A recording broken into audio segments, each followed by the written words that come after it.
بسم اللہ الرحمن الرحیم الحمد للہ رب العالمین والصلاة والسلام علی سیدنا و مولانا محمد خاتم الانبیاء والمرسلین وعلی آلہ واصحابہ وازواجہ وذریاتہ اجمعین وبرحمتک یا ارحم الراحمین رب یسر ولا تعسر وتمم بالخیر وبک نستعین یا فتاح یا فتاح یا فتاح رب اشرح لی صدری ویسر لی امری واحلل عقدۃ من لسانی یفقهوا قولی ربی زدنی علما ربی زدنی علما ربی زدنی علما اللهم صلی علی سیدنا محمد وعلی آل سیدنا محمد وبارک وسلم وصلی علیہ۔ سورہ نساء پارہ نمبر 4 آیت نمبر 11۔ یوصیکم اللہ فی اولادکم، اللہ وصیت فرماتا ہے تمہیں تمہاری اولاد کے بارے میں، للذکر مثل حظ الانثیین، مرد کے لیے 2 لڑکیوں کے حصے کے برابر ہے۔ فإن كنا نساء، اور اگر لڑکیاں ہی لڑکیاں ہوں، فوق اثنتین، 2 سے بھی زیادہ، فلہن ثلثا مما ترک، تو ان کے لیے 2/3 حصہ ہے اس مال میں سے جو مرنے والے نے چھوڑا۔ وإن كانت واحدة، اور اگر لڑکی ایک ہو، فلہا النصف، تو اسے آدھا حصہ ملے گا۔ ولأبویہ لكل واحد منہما، مرنے والے کے والدین کے لیے یعنی ان میں سے ہر ایک کے لیے سدس 6 حصہ ہے، مما ترک، اس مال میں سے جو میت نے چھوڑا۔ ان کان لہ ولد، اگر مرنے والے کی اولاد ہو، فإن لم یکن لہ ولد، اگر مرنے والے کی اولاد نہ ہو، وورثہ، تو اس کے وارث ابواہ، صرف اس کے والدین ہوں گے، فلأمہ الثلث، تو اس کی ماں کے لیے تیسرا حصہ ہے۔ فإن کان لہ اخوہ، اور اگر مرنے والے کے اخوۃ بہن بھائی ہیں، فلأمہ السدس، تو ماں کے لیے 6 حصہ ہے، من بعد وصیت، وصیت کے بعد جو مرنے والا کرتا ہے، یوصی بہا، اسے ادا کرنے کے بعد، او دین، یا قرض ادا کرنے کے بعد۔ آباؤکم، تمہارے ماں باپ، و ابناؤکم، تمہارے بیٹے، لا تدرون، تم نہیں جانتے، ایہم اقرب لکم نفعا، ان میں سے کون زیادہ قریب ہے تمہارے لیے نفع کے اعتبار سے۔ فریضۃ من اللہ، یہ اللہ کی طرف سے متعین کیے ہوئے حصے ہیں، ان اللہ کان علیما حکیما، بے شک اللہ علم والا، حکمت والا ہے۔ وَلَكُمْ نِصْفُ مَا تَرَکْ، تمہارے لیے آدھا حصہ اس مال سے جو چھوڑا جائے گا۔ ازواجکم، تمہاری بیویاں چھوڑیں، ان لم یکن لہن ولد، اگر ان بیویوں کی اولاد نہ ہو، فإن کان لہن ولد، اور اگر ان کی اولاد ہو، فلکم الربع، تو تمہارے لیے چوتھا حصہ ہے، مما ترکنا، جن کو بیویاں چھوڑ کے مری، من بعد وصیت، وصیت کے بعد، یوصین بہا، جو وہ ادا کریں گی، او دین، یا قرض کے بعد، وصیت کے بعد جو وہ کریں گی، او دین، یا قرض کے بعد۔ الہن ربع، اور بیویوں کے لیے ہے چوتھا حصہ، مما ترکتم، اس مال میں سے جو تم نے چھوڑا، ان لم یکن لکم ولد، اگر تمہاری اولاد نہ ہو، فإن کان لکم ولد، اگر تمہاری اولاد ہے، فلہن الثمن، تو ان کے لیے 8واں حصہ ہے، مما ترکتم، اس مال میں سے جو تم نے چھوڑا، من بعد وصیت توصون بہا، وصیت کے ادا کرنے کے بعد، او دین، اور قرض کے ادا کرنے کے بعد۔ وإن کان رجل یورث، اگر وہ آدمی جس کی میراث ہے، کلالۃ، وہ کلالہ ہے، ابھی امرأۃ، یا عورت کلالہ ہے، وَلَهُ أَخٌ أَوْ أُخْتٌ، اور اس کا ایک بھائی ہے، ایک بہن ہے، فَلِكُلٍّ وَاحِدٍ مِّنْهُمَا السُّدُسُ، تو ان میں سے ہر ایک کے لیے 6 حصہ ہے۔ کلالہ کسے کہتے ہیں، وہ تشریح میں آئے گا۔ فَإِن كَانُوا أَكْثَرَ مِن ذَلِكَ، اور اگر وہ بھائی بہن ایک سے زیادہ ہوں، فَهُمْ شُرَكَاءُ فِي الثُّلُثِ، تو یہ تیسرے حصے میں شریک ہوں گے، من بعد وصیت یوصى بها، اس وصیت کے بعد جو کی جائے گی، او دین، یا قرض کے بعد، غیر مضارن، اس حال میں کہ وصیت کرنے والا نقصان پہنچانے والا، وصیت من اللہ، نقصان پہنچانے والا نہ ہو۔ تو اللہ تمہیں یہ تاکیدی حکم دیتا ہے، واللہ علیم حکیم، اور اللہ علم والا ہے، خبردار ہے، بردبار ہے۔ تلک حدود اللہ، یہ اللہ کی طرف سے باندھی ہوئی حدیں ہیں، من یطیع اللہ ورسولہ، جو اللہ اس کے رسول کی اطاعت کرے گا، یدخلہ جنات، اللہ اسے داخل کرے گا ایسے باغات میں، تجری من تحت الانہار، جس کے نیچے نہریں بہتی ہوں گی، خالدین فیہا، وہ ہمیشہ اس باغات میں رہیں گے، وذالک الفوز العظیم، اور یہ بہت بڑی کامیابی ہے۔ ومن یعص اللہ، جو کہ نافرمانی کرے گا اللہ اور اس کے ورسولہ، رسول کی، ویتعد حدودہ، اور اس کی باندھی ہوئی حدوں سے تجاوز کرے گا، یدخلہ نارا، اللہ اسے داخل کرے گا ایسی آگ میں، خالدین فیہا، جس میں وہ ہمیشہ رہے گا، ولہ عذاب مہین، اور اس کے لیے ذلیل کرنے والا عذاب ہوگا۔ آپ کے سامنے آیت نمبر 11 پڑھی، سورہ نساء کی، ترجمے سے آپ کو سمجھ آ گیا ہوگا۔ پچھلے رکوع میں یہ ذکر کیا گیا تھا کہ والدین اقربون، جو کچھ چھوڑ جائیں، تھوڑا ہو یا زیادہ، اس میں مرد عورت شریک ہیں، اور وہ مال ان میں تقسیم ہوتا ہے۔ اور اس رکوع میں اللہ تعالیٰ نے بعض ورثاء کے حصے متعین کیے۔ آیت کا مطلب چونکہ صاف صاف ہے، ترجمے سے مطلب سمجھ آ گیا، تو فرمایا کہ کس کو کتنا حصہ ملے گا۔ یہ وضاحت فرمائیں گی اور کب ملے گا۔ یوصیکم اللہ، تمہیں تاکیدی حکم دیا تمہاری اولاد کے بارے میں، وصیت کرتا ہے تمہاری اولاد کے بارے میں اللہ۔ ذکر سے مراد یہاں مرد ہے، لڑکی کے لیے 2 لڑکیوں کے حصے کے برابر ہے، یعنی وراثت تقسیم کرتے وقت لڑکی کا حصہ لڑکے سے آدھا ہے۔ شریعت نے لڑکی کو کم حصہ دیا اور لڑکے کو زیادہ دیا، یہ عین حکمت ہے، کیونکہ لڑکی اپنے معاشی ذمہ داریوں سے بری ہوتی ہے، اس پر کسی معاشی ذمہ داری اس پر نہیں ڈالی جاتی۔ جس وقت اس کا نکاح ہو جائے تو اس کا نان نفقہ، لباس اور سکنا جو کچھ ہے سب خاوند کے ذمہ ہے۔ پھر جو اس کی اولاد پیدا ہوگی تو اس کا بوجھ بھی وہاں پر نہیں ہوتا، بلکہ اس کا بھی نان و نفقہ اس کے باپ کے ذمہ ہوتا ہے۔ تو اس اصول کے تحت لڑکی لڑکے کے مقابلے میں آدھی میراث لے کر بھی لڑکے سے زیادہ خوشحال ہو سکتی ہے، کیونکہ جو اس کے زائد آمدنی ہے اس کو اپنے آرام پر، آرائش پر، زیبائش پر، اپنی دوسری خواہشات پر کے مطابق خرچ کرتی ہے۔ اور جہاں تک نفقے کا تعلق ہے، نفقہ خرچہ وہ خاوند کے ذمہ ہے۔ جہاں تک اولاد کا بوجھ ہے وہ بھی خاوند، تو عورت پر کوئی ذمہ داری نہیں ہے، اس لیے عورت کے لیے آدھا ہے، وہ بھی اس کے لیے بہت ہے۔ آگے فرمایا فَإِن كُنَّ نِسَاءً فَوْقَ اثْنَتَيْنِ، اگر وہ لڑکیاں ہی لڑکیاں ہیں 2 سے زائد ہیں، فَلَهُنَّ ثُلُثَا مَا تَرَكَ، تو پھر لڑکیوں کے لیے جو 2 سے زائد ہیں، 2 یا 2 سے زائد ہیں، کیونکہ میراث میں آپ نے پڑھا یہ 2 سے زائد ہیں تو ان کے لیے جو حصے متعین کیے گئے ہیں تو وہ فرمایا 2/3 ہیں۔ وَإِن كَانَتْ وَاحِدَةً، اور اگر لڑکی ایک ہی ہے، فَلَهَا النِّصْفُ، تو اس کو کل میراث کا آدھا حصہ ملے گا۔ گویا یہ 3 صورتیں ہیں کہ اگر تو مرنے والے کی اولاد میں لڑکے اور لڑکیاں مشترک ہیں، پھر تو تقسیم ہوگی کہ ایک لڑکا 2 لڑکیوں کے قائم مقام ہوگا،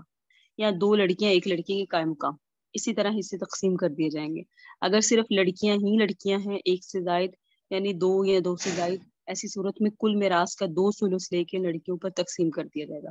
اور اگر لڑکی صرف ایک ہی ہے، نہ اس کا کوئی دوسرا کوئی لڑکا ہے نہ کوئی لڑکی ہے، تو ایسی صورت میں وہ اپنے باپ کی نصف جائیداد کے حصے کی وارث ہوں گی۔ تو اولاد کا یہ حصہ ختم ہوا۔ اب آ رہا ہے ولی ابوئی، والدین کے معاملے میں۔ مرنے والے کے والدین کے لیے، یعنی ان دونوں میں سے ہر ایک کے لیے چھٹا حصہ ہے، بما ترک عثمان میں سے جو اس نے چھوڑا، اگر مرنے والے کی اولاد ہو۔ اگر مرنے والے کی اولاد ہو لڑکا یا لڑکی تو ایسی صورت میں ماں باپ چھٹے حصے کے وارث ہیں، چھٹا حصہ ماں کو دیا جائے گا اور چھٹا حصہ باپ کو۔ اور اگر مرنے والے کی اولاد نہیں ہے اور اس کے وارث صرف اس کے والدین ہیں تو ایسی صورت میں اس ماں کو تیسرا حصہ دیا جائے گا، باقی 2 حصے باپ کے ہوں گے۔ یہ آپ نے سمجھ لیا، تو تیسرا حصہ ماں کو دے دیا جائے گا اور 2 حصے باپ کو۔ لیکن یہ تیسرا حصہ ماں کو تب ملے گا اگر مرنے والے کے بہن بھائی موجود نہ ہو۔ اگر مرنے والے کی 2 یا 2 سے زیادہ بہن بھائی موجود ہوں، چاہے وہ حقیقی بہن ہو، صحیح بہن بھائی ہوں، یا اس کے علاوہ ماں شریک یا باپ شریک، اگر بہن بھائی موجود ہے تو ایسی صورت میں ماں کا حصہ سدس کی بجائے سدس، تیسرے حصے کی بجائے چھٹا ہو سکتا ہے یا ہو جاتا ہے، باقی سارا ماں باپ کا پھر حصہ ہوگا۔ بہن بھائیوں کو ملے گا کچھ نہیں، یعنی اگر بہن بھائی موجود ہوں تو ماں کے حصے کو یہ گھٹا دیتے ہیں، باقی باپ کی موجودگی میں بہن بھائی وارث نہیں ہوتے۔ اگر فرمایا اگر اس مرنے والے کی بہن بھائی ہوں، اخوت ان سے مراد 1 سے زیادہ، اخوا کے لفظ ہے نا، تو فلی امی سدس، تو اس کی ماں کے لیے بھی چھٹا حصہ ہے، من بعد وصیت یوصی بہا، بعد وصیت کے جو کہ مرنے والا کرتا ہے، اور بعد دین کے، یعنی قرضہ اور وصیت ادا کرنے کے بعد یہ حصے تقسیم ہوتے ہیں، یہ میراث تقسیم ہوتی ہے۔ آباؤکم، تمہارے آبا، تمہارے بیٹے، تمہاری یعنی تمہارے ماں باپ، تمہارے بیٹے، تم نہیں جانتے کہ ان میں سے کون زیادہ قریب ہے تمہارے عذر و نفع، یعنی دنیا اور آخرت میں تمہارے لیے ان میں سے کون زیادہ مفید ہے تمہیں نہیں پتا۔ یہ آگے فرمایا فریضۃ من اللہ، یہ اللہ کی طرف سے متعین کیے ہیں، بے شک اللہ علم و حکمت والا، اس لیے اس میراث کے اندر جو حصے متعین کر دیے، علم کا تقاضا یہی ہے، حکمت کا تقاضا یہی ہے کہ اگر کوئی شخص متعین کیے ہوئے حصوں پر کوئی اعتراض کرے تو اس کا مطلب یہ ہے کہ اس کو اللہ تعالیٰ کے علم اور حکمت پر اعتماد نہیں ہے۔ اگر یہ تمہاری مرضی پہ چھوڑ دیے جائیں تو تم جس طرح چاہو تقسیم کر لو، تو یوں تم کرتے کہ کسی کو فائدہ پہنچاتے، کسی کو فائدہ نہیں پہنچاتے، اس میں نقصان ہو سکتا ہے۔ تو اللہ نے فرمایا کہ حصے اللہ کی طرف سے بھی متعین ہے۔ پھر فرمایا وَلَكُمْ نِصْفُ مَا تَرَكَ أَزْوَاجُكُمْ إِن لَّمْ يَكُن لَّهُنَّ وَلَدٌ، تمہارے لیے آدھا ہے اس چیز کا جو چھوڑ جائیں تمہاری بیویاں، اگر ان بیویوں کی اولاد نہ ہو، یعنی عورت مر گئی، اس کی اولاد نہیں ہے، چاہے اس خاوند سے چاہے کسی دوسرے خاوند سے، مطلب یہ ہے کہ اس کے پیٹ سے پیدا شدہ اولاد موجود نہ ہو، تو ایسی صورت میں خاوند کو آدھا ملے گا۔ اور اگر بیویوں کی اولاد ہو، چاہے موجودہ خاوند سے چاہے کسی پہلے خاوند سے، تو فلکم الربع پھر تمہارے لیے چوتھا حصہ ہے، شوہروں کی بات ہو رہی ہے، اس مال میں سے جس کو تمہاری بیویاں چھوڑ گئی بعد وصیت کے جو وہ عورتیں کرتی ہیں یا قرضے کی، یعنی بیویوں کا قرضہ ادا کرنے کے بعد، اور اگر انہوں نے وصیت کی تو وصیت کے نافذ کرنے کے بعد جو بچے گا، اب دو حال ہوں گے، مرنے والی تمہاری بیوی کی اولاد ہے یا نہیں ہے، اگر اولاد ہے تو تمہارے لیے چوتھا حصہ، اور اگر اولاد نہیں ہے تمہارے لیے آدھا حصہ۔ پھر اب آیا بیوی کا کہ بیوی کو کیا ملے گا،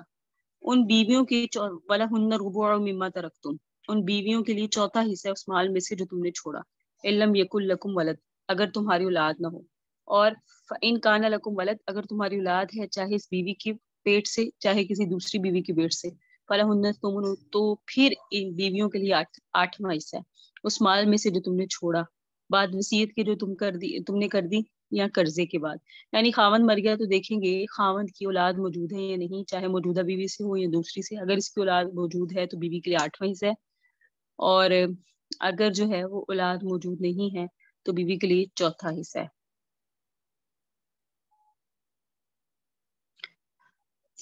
وَإِن كَانَ رَجُلٌ يُورَثُ كَلَالَةً، میں نے آپ سے عرض کیا تھا کلالہ کیا ہوتا ہے، وہ میں آپ کو بتاؤں گی۔ کلالہ اس شخص کو کہا جاتا ہے جس کے اصول و فروع موجود نہ ہو، اصول کہتے ہیں رشتہ داریاں اوپر کی، اور فروع کہتے ہیں رشتہ داریاں نیچے کی، اوپر کی رشتہ داریاں ماں باپ، اور فروع نیچے کی رشتہ داریاں اولاد کی اولاد،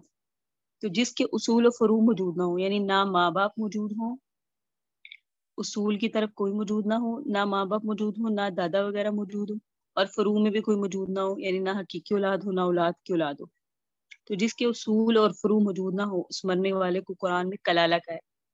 اس طرح جو رشتہ دار اصول و فروع کے علاوہ ہیں اس کے، جیسے بھائی بھتیجے، اس قسم کے رشتہ داروں کو بھی کلالہ کہتے ہیں۔ صحیح، تو اس کے لیے اللہ رب العزت نے بتا دیا کہ اگر کلالہ ہو، وہ آدمی جس کا ورثہ چلایا جا رہا ہے، یعنی مرنے والا آدمی جس کا ورثہ چلایا جا رہا ہے، اگر وہ آدمی جس کی میراث ہے، جس کے وارث بنائے جا رہے ہیں، اگر وہ آدمی کلالہ ہے یا وہ عورت کلالہ ہے، یعنی کلالہ دونوں طرح ہو سکتا ہے، مرد بھی ہو سکتا ہے عورت بھی، عورت کی بھی اصول و فروع میں سے نہ ہو تو وہ کلالہ ہے، اور اس کا ایک بھائی موجود ہو یا ایک بہن، چاہے وہ ماں شریک ہو تو چونکہ یا باپ شریک، تو اس صورت کے آخر میں ہے کہ پھر اس کے لیے کتنا حصہ ہے کلالہ کے لیے، اس کے بہن بھائی ہوں تو وَلَهُ أَخٌ أَوْ أُخْتٌ فَلِكُلِّ وَاحِدٍ مِّنْهُمُ السُّدُسُ، تو اس کے بہن بھائیوں میں سے ہر ایک کو ملے گا چھٹا، کتنا ملے گا چھٹا، وَإِن كَانُوا أَكْثَرَ مِن ذَلِكَ فَهُمْ شُرَكَاءُ فِي الثُّلُثِ، اور اگر وہ بہن یا بھائی زیادہ ہوں، ایک نہیں ہے زیادہ ہیں، تو پھر ثلث تہائی ملے گا، لیکن من بعد وصیۃ یوصی بہا أو دین، تو ان میں سے ہر ایک کے لیے چھٹا حصہ ہے، یعنی ایک بھائی موجود ہے تو چھٹا حصہ لے گا، ایک بہن موجود ہے تو وہ بھی چھٹا حصہ لے گی، اور اگر ایک سے زیادہ ہوں، یعنی دو بھائی اخیافی ہوں یا دو بہنیں اخیافی، یا ایک بھائی ہوں یا ایک بہن، تو ایک سے زائد ہوں گی تو اس صورت میں ان کو ملے گا، یہ تیسرے حصے میں شریک ہوگی، یعنی مال کا تیسرا حصہ لے کر انہیں اخیافی بھائیوں پر برابر تقسیم کیا جائے گا۔ صحیح، لیکن یہ جو اخیافی بہن بھائی ہیں، اس میں پھر یہ دیکھا جائے گا کہ ان میں برابر فرق نہیں ہے، برابر تقسیم ہوگا، ادھر آ کے للذکر مثل حظ الانثیین کا قاعدہ نہیں لگے گا۔ اخیافی سے مراد ہوتا ہے ماں شریک، اچھا اس میں باپ شریک شامل نہیں ہے، ماں شریک، اگر اس کی ماں شریک ہوں بہن بھائی تو یہ تیسرے حصے میں شریک ہوں گے، یعنی مال کا تیسرا حصہ لے کر اخیافی ماں شریک بہن بھائیوں پر برابر تقسیم کر دیا جائے گا۔ یہاں مرد اور عورت کے حصے کا کوئی فرق نہیں ہے، جتنا بھائی کو ملنا ہے اتنا ہی بہن کو ملنا ہے، من بعد وصیت یوصی بہا أو دین، بعد وصیت کے جو کی جائے گی او دین یا قرضے کے۔ پھر فرمایا غیر مغار، اس حال میں بھی وصیت کرنے والا نقصان پہنچانے والا نہ ہو، اگر وہ نقصان پہنچائے تو ایسی صورت میں وہ گناہ گار ہوگا، اور اگر وہ وارث کو نقصان پہنچانے کے لیے ثلث سے زیادہ وصیت کرے، 3/3 حصے سے زیادہ وصیت ہوتی نہیں ہے، اگر کرے تو وہ وصیت زائد میں سرے سے نافذ ہی نہیں ہوگی۔ صحیح، اور اگر وارث کے لیے وصیت کر گیا تو چونکہ اس میں دوسرے وارث کا نقصان ہے اس وارث کے مقابلے میں، اس لیے وارث کی اجازت پر موقوف ہے، وارث اجازت دے گا تو دوسرے وارث کے لیے وصیت پر عمل ہو سکے گا، ورنہ نہیں ہے، کیونکہ وارث کے حصے متعین ہوتے ہیں، اگر آپ اس کے لیے وصیت کر جائیں گے نا تو دوسرا وارثوں کے حصے کم ہو جائیں گے، تو ہر جگہ وصیت کے اندر اس کا اعتبار ہے کہ وصیت کرنے والا نقصان پہنچانے کے جذبات پر نہ ہو، یعنی کسی کو نقصان پہنچانے کا جذبہ اس میں نہ ہو، اگر نقصان پہنچانے کے لیے ایسا کرے گا تو بعض صورتوں میں اس کی وصیت نافذ ہی نہیں ہوگی، اور بعض صورتوں میں اگر نافذ ہوگی تو آخرت میں گناہ گار ہوگا۔ فرمایا تلک حدود اللہ، یہ اللہ کے بتائے ہوئے ضابطے ہیں، یہ اللہ کی باندھی ہوئی حدیں ہیں، جس کے اندر کسی قسم کا تغیر و تبدل نہیں کرنا چاہیے. وَمَن يُطِعِ اللَّهَ وَرَسُولَهُ، جو بھی اللہ اور اس کے رسول کی اطاعت کرے گا، يُدْخِلْهُ جنات تجری من تحتها الانہار، اللہ داخل کرے گا انہیں باغات میں جس کے نیچے نہریں بہتی ہوں گی، خالدین فیہا، وہ ہمیشہ اس میں رہیں گے. ذالک الفوز العظیم، یہ بہت بڑی کامیابی ہے. اور اس کے مقابلے میں جو اللہ اور اس کے رسول کی نافرمانی کرے گا، اللہ اور اس کے رسول کی حدوں کو تجاوز کرے گا، یدخلہ نارا، آگ میں داخل کیا جائے گا، خالدن فیہا، اور وہ آگ میں ہمیشہ رہے گا، وَلَهُ عَذَابٌ مُہِینٌ، اور اس کے لیے ذلت کا عذاب ہوگا. اگلا رکوع ہے آیت نمبر 15. واللاتی یاتین الفاحشہ، جو عورتیں ارتکاب کریں بے حیائی کا، من نسائکم، تمہاری عورتوں میں سے، بے حیائی ہو جائے، تمہاری بیویوں نے بے حیائی کر دی، تو فاستشہدوا علیہن اربعۃ منکم، تو گواہ بنایا کرو ان پر اپنے میں سے 4 آدمی. فإن شاہدوا، اگر وہ 4 گواہی دیں کہ ہاں ان سے گناہ ہوا، فامسکوہن فی البیوت، تو روک رکھا کرو ان عورتوں کو گھروں میں، حتی یتوفاہن الموت، یہاں تک کہ موت ان کو وفات دے دے، او یجعل اللہ لہن سبیلا، یا اللہ ان کے لیے کوئی اور راستہ بنا دے. واللذانی یاتیانہما منکم فآذوہما، اور جو دو شخص اس بے حیائی کا ارتکاب کر لیں تم میں سے، پس ان دونوں کو تکلیف پہنچایا کرو. فإن تابا، اگر وہ دونوں توبہ کر لیں، واصلحا، اپنے حالات ٹھیک کر لیں، فاعرضوا عنہما، تو اب ان سے اعراض کرو، یعنی جانے دو. ان اللہ کان توابا رحیما، بے شک اللہ توبہ قبول کرنے والے ہیں، رحیمہ، رحم کرنے والے ہیں. انما التوبۃ، سوائے اس کے نہیں کہ توبہ کا قبول کرنا، علی اللہ، اللہ کے ذمہ ہے، للذین یعملون السوء، ان لوگوں کے لیے ہے جو برا کام کرتے ہیں، سوء، نادانی، بجہالت، برا کام کرتے ہیں نادانی سے، ثم یتوبون من قریب، پھر وہ جلدی ہی توبہ کر لیتے ہیں، اولئک، یہی وہ لوگ ہیں، یتوب اللہ علیہم، اللہ بھی ان کی توبہ کو قبول فرماتے ہیں، وکان اللہ علیما حکیما، اللہ بھی علم والے ہیں، حکمت والے ہیں. ولیست التوبۃ، اور نہیں ہے توبہ، للذین یعملون السیئات، ان لوگوں کے لیے جو برائیاں کرتے ہیں، حتی، یہاں تک کہ اذا حضر احدهم الموت، یہاں تک کہ جب ان میں سے کسی کو موت آتی ہے، قال، تو وہ کہتا ہے انی تبت الآن، اب میں توبہ کرتا ہوں. وللذین، اور نہ توبہ ان لوگوں پر ہے، یموتون، جو مرتے ہیں اس حال میں، وہم کفار، ان کے کافر ہوتے ہیں. اولئک، یہی وہ لوگ ہیں، عادتنا، ہم نے تیار کر رکھا ہے، لہم، ان کے لیے، عذاب الیم، دردناک عذاب. یا ایھا الذین آمنوا، اے وہ لوگوں جو ایمان لائے، لا یحل لکم، تمہارے لیے حلال نہیں، ان ترثوا النساء، کرہا، کہ تم زبردستی وارث ہو جایا کرو عورتوں کے، ولا تعضلوہن،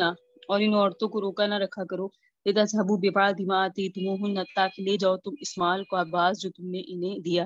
الا ان یاتین بفاحشۃ مبینہ، مگر یہ کہ ارتکاب کرے اگر وہ کسی صریح بے حیائی کا. وعاشروہن بالمعروف، اچھے طریقے کے ساتھ ان کے ساتھ معاملہ رکھا کرو. وان کرہتموہن، اگر وہ عورتیں تمہیں طبعا پسند نہیں، فعسیٰ، تو قریب ہے، ان تکرہوا شیئا، کہ تم کسی چیز کو ناپسند کرو، ویجعل اللہ فیہ خیرا کثیرا، اور اللہ اس کے اندر خیر کثیر کر دے، بہت ساری خیریں پیدا کر دے. وَإِنْ أَرَدْتُمُ اسْتِبْدَالَ زَوْجٍ مَكَانَ زَوْجٍ، اگر تم ارادہ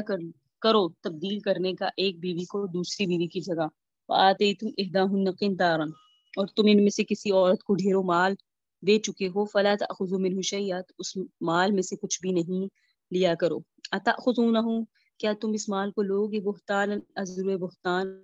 اسم مبینہ، اور سری گناہ کرنے کے بعد، یا بہتان لگانے کے لیے اور سری گناہ کرنے کے لیے. وَكَيْفَ تَأْخُذُونَهُ، اور کیسے تم لے سکتے ہو ان عورتوں سے مال، وَقَدْ أَفْضَىٰ بَعْضُكُمْ إِلَىٰ بَعْضٍ،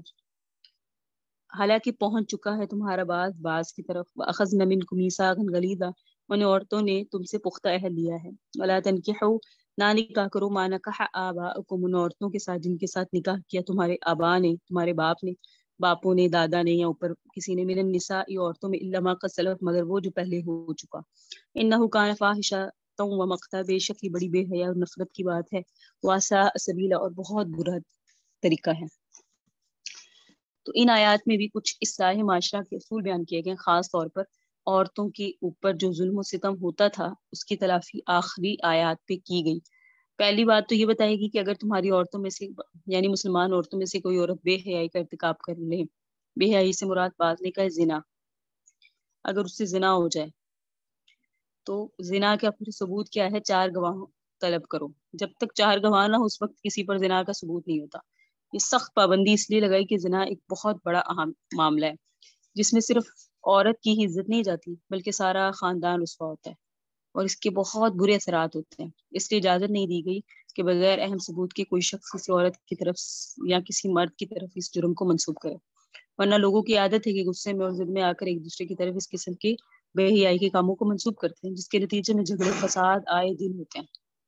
تو فرمایا یہ بڑی مشکل بات ہے، 4 گواہ کہاں ملتے ہیں؟ لیکن 4 گواہ لاتا کون ہے؟ بیوی کے کو غلط فعل کرتے دیکھے تو کوئی 4 گواہ لے آئے، غلط فعل کرتے ہوئے دیکھیں تو 4 گواہ ہوں وہاں، تو یہ نہیں ہوتا نا۔ تو اللہ نے اس کی وہ مشکل اتنا بنا دیا تاکہ عزتیں محفوظ رہیں۔ فرمایا اگر بلا وجہ کوئی شخص کسی دوسرے پر اس قسم کی تہمت لگا دیتا ہے، اس کے ثبوت میں 4 گواہ بھی پیش نہیں کرتا، چاہے وہ قسمیں کھاتا ہے کہ میں نے انہیں آنکھوں سے دیکھا ہے، تو بھی اس کو 80 درے لگائے جائیں گے۔ جب تک شہادتیں نہ ہو اس وقت تک کسی کو اپنی زبان سے اس قسم کے لفظ نکالنے کی اجازت نہیں ہے۔ پہلے 4 گواہ طلب کیا کرو اور پھر 4 گواہ تم میں سے ہوں، یعنی مسلمان ہونے چاہیے، مرد ہونے چاہیے۔ حدود کے معاملے میں عورتوں کی شہادت قبول نہیں ہوتی، غیر مسلم کی شہادت مسلمان کے خلاف تو ہوتی ہی نہیں ہے کسی معاملے میں۔ تو حدود میں بھی بتا دیا، عورتیں نہ ہو مرد ہو، غیر مسلم نہ ہو مسلمان ہو۔ تو زنا کی سزا کو اتنا مشکل، زنا کی گواہی کو اتنا مشکل بنا دیا تاکہ کوئی کسی پر زنا کی گواہی یا اس طرح کا الزام لگا نہ سکے۔ تو اللہ رب العزت نے یہاں عزتوں کا تحفظ فرمایا۔ بہرحال یہاں یہ فرما دیا واللذان یأتیانہما، اگر تو یہ کام ہو گیا تو پھر 4 گواہ لاؤ، ٹھیک ہے، اور وہ گواہی دیں، اور گواہی مل جانے کے بعد اگر ایسا ہو جائے اور گواہی مل جائے تو پھر عورتوں کو گھر رکھا جائے گا یہاں تک کہ انہیں موت آ جائے۔ لیکن یہ حکم پہلے تھا، ویسا نہیں ہے۔ آگے جو فرمایا نا او یجعل اللہ لہن سبیلا، یا اللہ ان کے لیے کوئی اور راستہ نکال دے، تو اور راستہ یہی ہے کہ پھر اللہ رب العزت نے ان کے لیے راستہ متعین کر دیا کہ پھر انہیں اپنے سے جدا کر دوں یا طلاق دے دو، لیکن وہ بھی تب جب ان کا بے حیائی کرنا ثابت ہو اور گواہ موجود ہو۔ واللذان یأتیانہما، کہ یہاں پھر فرمایا گیا کہ اور جو دونوں مرد تم میں سے ہوں اور وہ بدفعلی کریں تو انہیں آزاد ہو۔ یہ مراد ہے قوم لوط والا بدفعلی کا عمل، ہم جنس پرستی جسے کہتے ہیں، مرد مرد کے ساتھ غلط کام کرے۔ تو پھر فرمایا گیا پھر انہیں سزا دو، یعنی اس کی سزا متعین کی ہے کہ انہیں سزا دی جائے گی، اور اگر یہ معاملہ وہ اگر کرتے ہیں تو ان دونوں کو تکلیف پہنچایا کرو۔ تکلیف کیا ہے پہنچائی جائے گی؟ فقہا نے قرآن میں تو یہ موجود نہیں ہے، لیکن فقہ کی کتابوں میں موجود ہے کہ اس کی سزا بعض نے مختلف لکھی، بعض نے کیا لکھی، بعض نے کیا، جس طرح زنا کے اندر ہے سزا درے وغیرہ، بعض نے وہ لکھی، بعض نے جلا وطنی، علیحدہ کر دیا جائے گا، شہر سے نکال دیا جائے گا، اس طرح کی سزائیں لکھی۔ بہرحال یہ ہے کہ سزا متعین ہے، سزا ذکر ہے کہ انہیں سزا دی جائے گی۔ ہاں اگر وہ توبہ کر لیتے ہیں اور آئندہ سے ایسا نہ کرنے کے لیے عزم کر لیتے ہیں تو فرمایا فاعرض عنہما، تم بھی ان سے درگزر کرو، ان اللہ کان توابا رحیما، بے شک اللہ توبہ قبول کرنے والے ہیں اور رحم فرمانے والے ہیں۔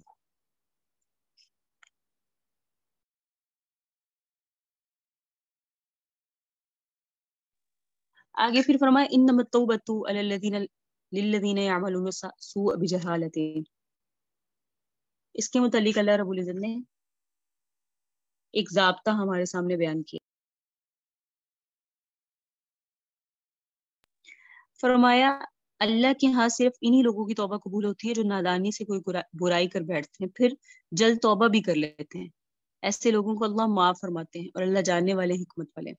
نادانی سے گناہ ہوا، جہالت سے ہوا، ناواقفیت سے ہوا، اور پھر انسان نے اس کو گناہ کو گناہ سمجھا اور توبہ کر لی، اللہ رب العزت کو وہ قریب پاتے ہیں اس لحاظ سے کہ اللہ ان کی توبہ قبول فرما لیتے ہیں۔ اور یاد رکھیں توبہ وہی بندہ کرے گا گناہ پر جو گناہ کو گناہ سمجھتا ہے۔ جو گناہ کو گناہ سمجھنا ہی ختم ہو جائے، اور ہمارے اندر سے ابھی یہی جذبے ختم کیا جا رہا ہے کہ گناہوں کو گناہ سمجھنے کی جو وصف ہے، جو حس ہے، اسے ہی ختم کر دیا گیا۔ جب گناہ کو گناہ نہیں سمجھتے تو واضح بات ہے توبہ کی بھی توفیق نہیں ہوتی۔ اگر انسان اپنی تھوڑی سی بھی نقل و فیر پر اگر وہ نظر رکھتا ہے تو وہ اپنے گناہ کو گناہ بھی سمجھتا ہے اور اللہ کی نافرمانی کے کاموں سے بچتا ہے۔ جب وہ اللہ کی نافرمانی کے کاموں سے بچتا ہے تو وہ توبہ بھی کرتا ہے۔ جب توبہ کرتا ہے تو اللہ فرما رہے ہیں کہ میں توبہ قبول کر لیتا ہوں، لیکن وہ تب کرے گا جب اسے گناہ لگے۔ اور اس پہ تو ہمارے اوپر تو بہت زیادہ اس پہ کام ہو رہا ہے۔ امت مسلمہ کے اندر سے گناہوں کا جذبہ، گناہوں کو گناہ سمجھنے کا جذبہ ہی ختم کر دیا جائے، اتنا گناہ کا عادی بنا دیا جائے۔ بہرحال آگے فرمایا گیا ہے کہ توبہ کے لیے بتایا گیا وَلَيْسَتِ التَّوْبَةُ لِلَّذِينَ يَعْمَلُونَ السَّيِّئَاتِ، ان لوگوں کی توبہ قبول نہیں ہوتی جو برابر گناہ ہی کرتے رہتے ہیں۔ اور توبہ کب کرتے ہیں؟ جب موت کا وقت آتا ہے۔ تو پتہ چلا موت کے وقت توبہ قبول نہیں ہوتی، ہاں اس سے پہلے توبہ کر لے، سچے دل سے آئندہ نہ کرنے کا عزم ہو اور اپنے گناہ پر شرمندگی ہو، دو چیزیں ہوں، اپنے گناہ پر سچی دل اور زبان سے شرمندگی، اور دوسری چیز آئندہ نہ کرنے کا عزم مصمم ہو کہ بالکل نہیں کروں گی. تو یہ اگر 2 چیزیں ہوں گی تو توبہ قبول ہوتی ہے. لیکن ساری زندگی گناہوں میں گزاری، جب موت کو دیکھا، فرشتوں کو دیکھا، آخرت کو دیکھا تو توبہ کر لی. میں اب توبہ کرتا ہوں جیسے فرعون نے کیا. تو اس طرح لوگوں کی توبہ قبول نہیں ہوتی جو کفر کی حالت میں مرتے ہیں اور یا جو موت کے وقت توبہ کرتے ہیں.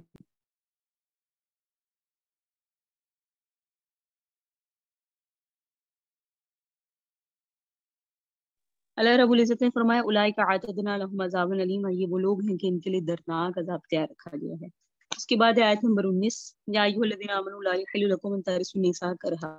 ان آیات میں زمانہ جاہلیت کی بعض رسوم قبیحہ کی تردید کی گئی ہے. وہ کیا ہے؟ عورتوں کے بارے میں جاہلیت میں بہت ظلم و ستم کے طریقے تھے. مثلا ایک شخص کی بیوی ہوتی، جس وقت وہ شخص فوت ہو جاتا تو اس کے ورثہ جس طرح مال کے مالک بنتے، اسی طرح اس کی بیوی پر بھی قبضہ کر لیتے، حتیٰ کہ ستیلی اولاد اپنے باپ کی منکوحہ کے ساتھ نکاح کر لیتی. اگر نکاح نہ بھی کرتی تو اس کو اپنے گھر میں زبردستی روک لیتے، اور مقصد یہ ہوتا کہ جو کچھ اس کے پاس ہے وہ ہمیں دے کر جان چھڑائے، یا ہم اپنی مرضی کے ساتھ اس کا کسی دوسرے سے نکاح کریں، وہاں سے کوئی فائدہ اٹھائیں گے. اور اسی طرح وراثت دینے کا رواج تھا ہی نہیں. اللہ تعالیٰ نے یہاں انہی برے طریقے کی تردید کی. کیا ایمان والو، تمہارے لیے حلال نہیں ہے تم عورتوں کے زبردستی وارث بن جایا کرو. زبردستی کی قید واقعہ ہی بیان کیا گیا کہ اس وقت واقع ایسا ہی تھا کہ عورت چاہے یا نہ چاہے ورثہ مرنے والے کی عورتوں پر یوں ہی قبضہ کر لیتی. اللہ نے فرمایا انہیں روکا نہ کرو، انہیں روکا نہ کرو اس نیت سے کہ جو کچھ تم ان کو دے چکے ہو یا تمہارا مورث جو انہیں دے چکا ہے اس کا بعض حصہ تم لے لو. بیویوں کے ساتھ بھی لوگ ایسے ہی کرتے ہیں کہ ان کے ساتھ نہ تو زوجیت والا تعلق رکھتے، نہ ان کو طلاق دے کے فارغ کرتے، بلکہ گھروں میں بٹھا رکھتے، مختلف طریقوں سے تنگ کرتے تاکہ ہمارا مہر واپس کر دیں. پھر ہم ان کو اپنے گھر سے نکال دیں اور طلاق دے دیں. دیا ہوا مہر واپس لینے کے لیے اسی طرح کوئی اور مالی فائدہ حاصل کرنے کے لوگ بیویوں کو تنگ کرتے. ماں آتی تمہن کا مخاطب ازواج بھی ہو سکتے ہیں کہ جو کچھ تم نے بیویوں کو دے دیا ان میں سے بعض حصے کو وصول کرنے کے لیے ان کو روک کر گھروں میں نہ رکھو. اور یہ مطلب یہ ہو سکتا ہے کہ جو تمہارے مورث جن کی وراثت تقسیم ہو رہی ہے، جو فوت ہوا، اس کے دیے ہوئے میں سے بھی کچھ وصول کرنے کے لیے تم ان کو گھروں میں روک کر نہ رکھو. الا ان یاتین بفاحشۃ مبینہ، مگر تب جب وہ ان سے کیا ہو جائے، وہ عورتیں کسی صریح بے حیائی کا ارتکاب کریں. صریح بے حیائی کے ارتکاب میں یہ بھی ہے کہ تمہاری بیویاں لیکن وہ نافرمان ہیں اور وہ تمہارے ساتھ خود نباہ نہیں کرنا چاہتی. مرد کا قصور نہیں ہے بلکہ قصوروار عورتیں ہیں. تو ایسی صورت میں مرد کے لیے جائز ہے کہ عورتوں کو کچھ لیے بغیر طلاق نہ دے اور دیا ہوا مہر واپس لے لے، پھر طلاق دے دے، بشرط یہ کہ وہ نافرمان بیوی ہو، جس کو ہم خلا کے ساتھ یا طلاق المال کے ساتھ تعبیر کرتے ہیں کہ جب نافرمان بیوی ہے ہی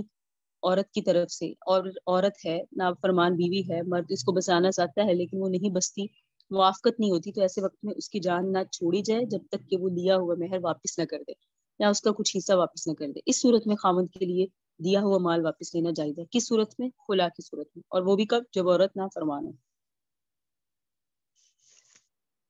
آگے فرمایا وَإِنْ أَرَدْتُمُ اسْتِبْدَالَ زَوْجٍ مَكَانَ زَوْجٍ، لیکن پچھلی والی آیت میں ایک چیز رہ گئی، وَإِنْ كَرِهْتُمُوهُنَّ فَعَسَىٰ أَن تَكْرَهُوا شَيْئًا وَيَجْعَلَ اللَّهُ فِيهِ خَيْرًا كَثِيرًا. پھر بھی اللہ نے بسانے کی بات کی کہ اگر تمہیں اپنی بیوی میں کوئی چیز بری لگ رہی ہے تو تمہیں ایک چیز بری لگ رہی ہے، لیکن ہو سکتا ہے اللہ نے اس میں اس ایک برائی کے علاوہ فائدے بہت سارے رکھے. اس میں ہمیں یہ قاعدہ پتہ چلا، اللہ کے ایک اصول پتہ چلا، اور اللہ تعالیٰ کی طرف سے ایک سنت پتہ چلی اللہ کی، کہ اللہ فرماتے ہیں ہمیشہ برائیوں پہ نہیں اچھائیوں پہ نظر رکھیں. ایک آدھ اگر تمہیں کسی کی برائی نظر آتی ہے تو اس کی 10 جو اچھائیاں ہیں اس کو بھی دیکھو، تاکہ نبھانے کی بات ہو، تاکہ جوڑنے کی بات ہو، تاکہ قطع تعلقیاں نہ ہوں، لوگ ٹوٹے نہیں بلکہ جڑے. اسی طرح میاں بیوی کے تعلق میں بھی اگر تمہیں اپنے شوہر یا اپنی بیوی میں کوئی بات بری لگ رہی ہے تو تم باقی چیزیں دیکھو، شاید اللہ اس میں خیر کثیر رکھ دے. پھر فرمایا وَإِنْ أَرَدْتُمُ اسْتِبْدَالَ زَوْجٍ مَكَانَ زَوْجٍ، اگر تم ارادہ کرو ایک بیوی کی جگہ دوسری بیوی کو بدلنے کا، یعنی نکاح اور کرنا چاہتے ہو لیکن بیک وقت دو نہیں رکھ سکتے، تو اس لیے خیال ہے کہ پہلی کو فارغ کر دیا جائے. اگر اس طرح کی کوئی تبدیلی کا ارادہ ہے تو بھی دیا ہوا مال لینا تمہارے لیے جائز نہیں ہے، چاہے تم کتنا مال ہی کیوں نہیں دے چکے. اگر ارادہ کرو تو بیوی کو بدلنے کا، دوسری بیوی کی جگہ اور دے چکے تم اس کو ڈھیروں مال، تنتار کا مطلب ہے مالی کثیر، یعنی جتنا بھی تم دے چکے بطور مہر کے دے چکے یا بطور تحفہ کے. زوجین اگر آپس میں ایک دوسرے کو بطور ہدیہ کی بھی کوئی چیز دے دیں تو پھر ان کا واپس لینا ٹھیک نہیں ہے. میاں بیوی نے ایک دوسرے کو ہدیہ دے دیا اور مہر بھی دے دیا تو اس کی ادائیگی بھی ضروری ہے. مہر کے طور پہ جو کچھ بھی تم نے دے دیا، تحفہ دے دیا، ہبہ دے دیا، اتنا ہی مال دے چکی ہو، جس میں سے کچھ واپس لینا جائز نہیں ہے. لوگ ایسے موقع پر اپنی بیوی سے دیا ہوا مال واپس کرنے کے لیے کہتے ہیں اور اس پر مختلف قسم کے بہتان لگاتے ہیں، ظلم و ستم کرتے ہیں تاکہ تنگ آ کر یہ مہر واپس کر دے، تو اللہ تعالیٰ اسی پر انکار کرتے ہیں کہ تم اس مال کو لوگے بہتان لگا کر یا سری گناہ ظلم کر کے۔ یہ بھی اس وقت ہوا کرتا تھا زمانہ جاہلیت میں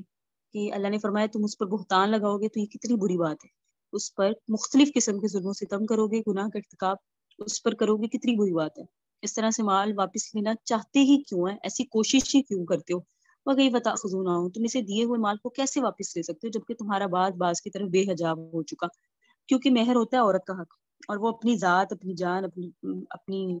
آپ اس کی سپرد کرتی ہے شوہر کے۔ جب مرد نے اسے ایک دفعہ فائدہ حاصل کر لیا تو پھر وہ مہر کیسے واپس لے گا، کیونکہ وہ اس کا ذات کو دینا، اس کے حوالے کرنا، یہ اس کا عوض ہوتا ہے۔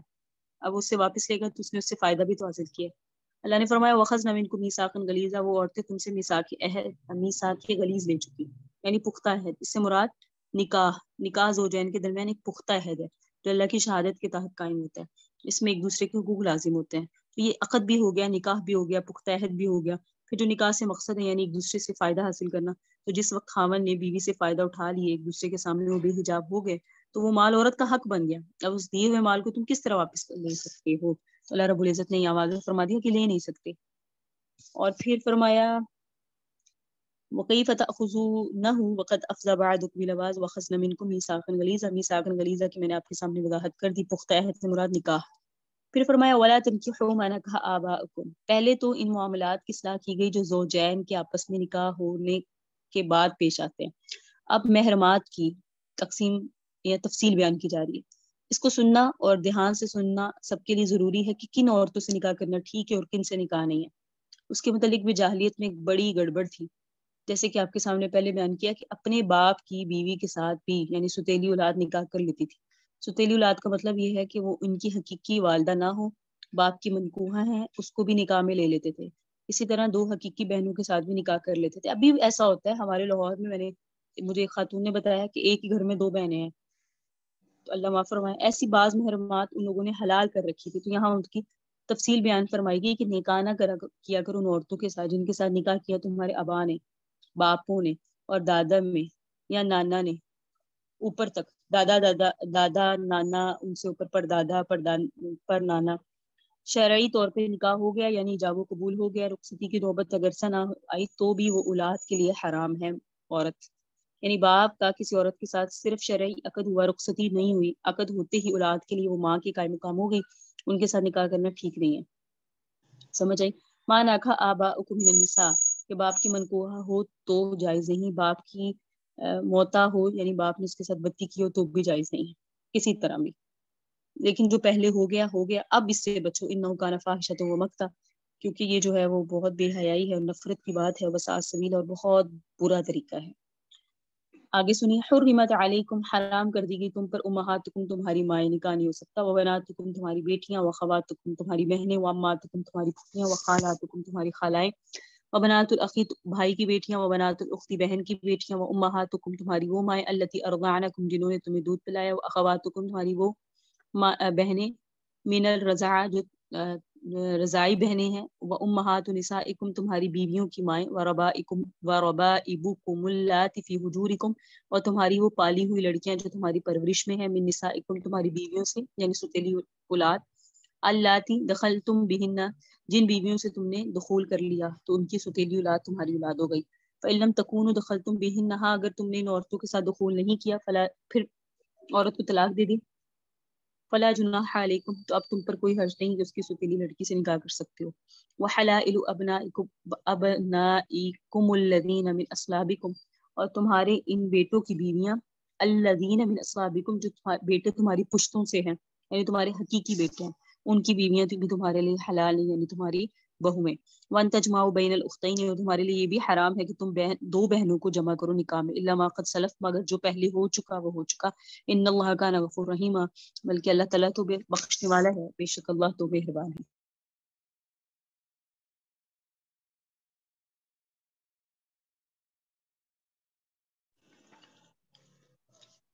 یہاں اللہ رب العزت نے بیان فرمایا ہے محرمات نسبیہ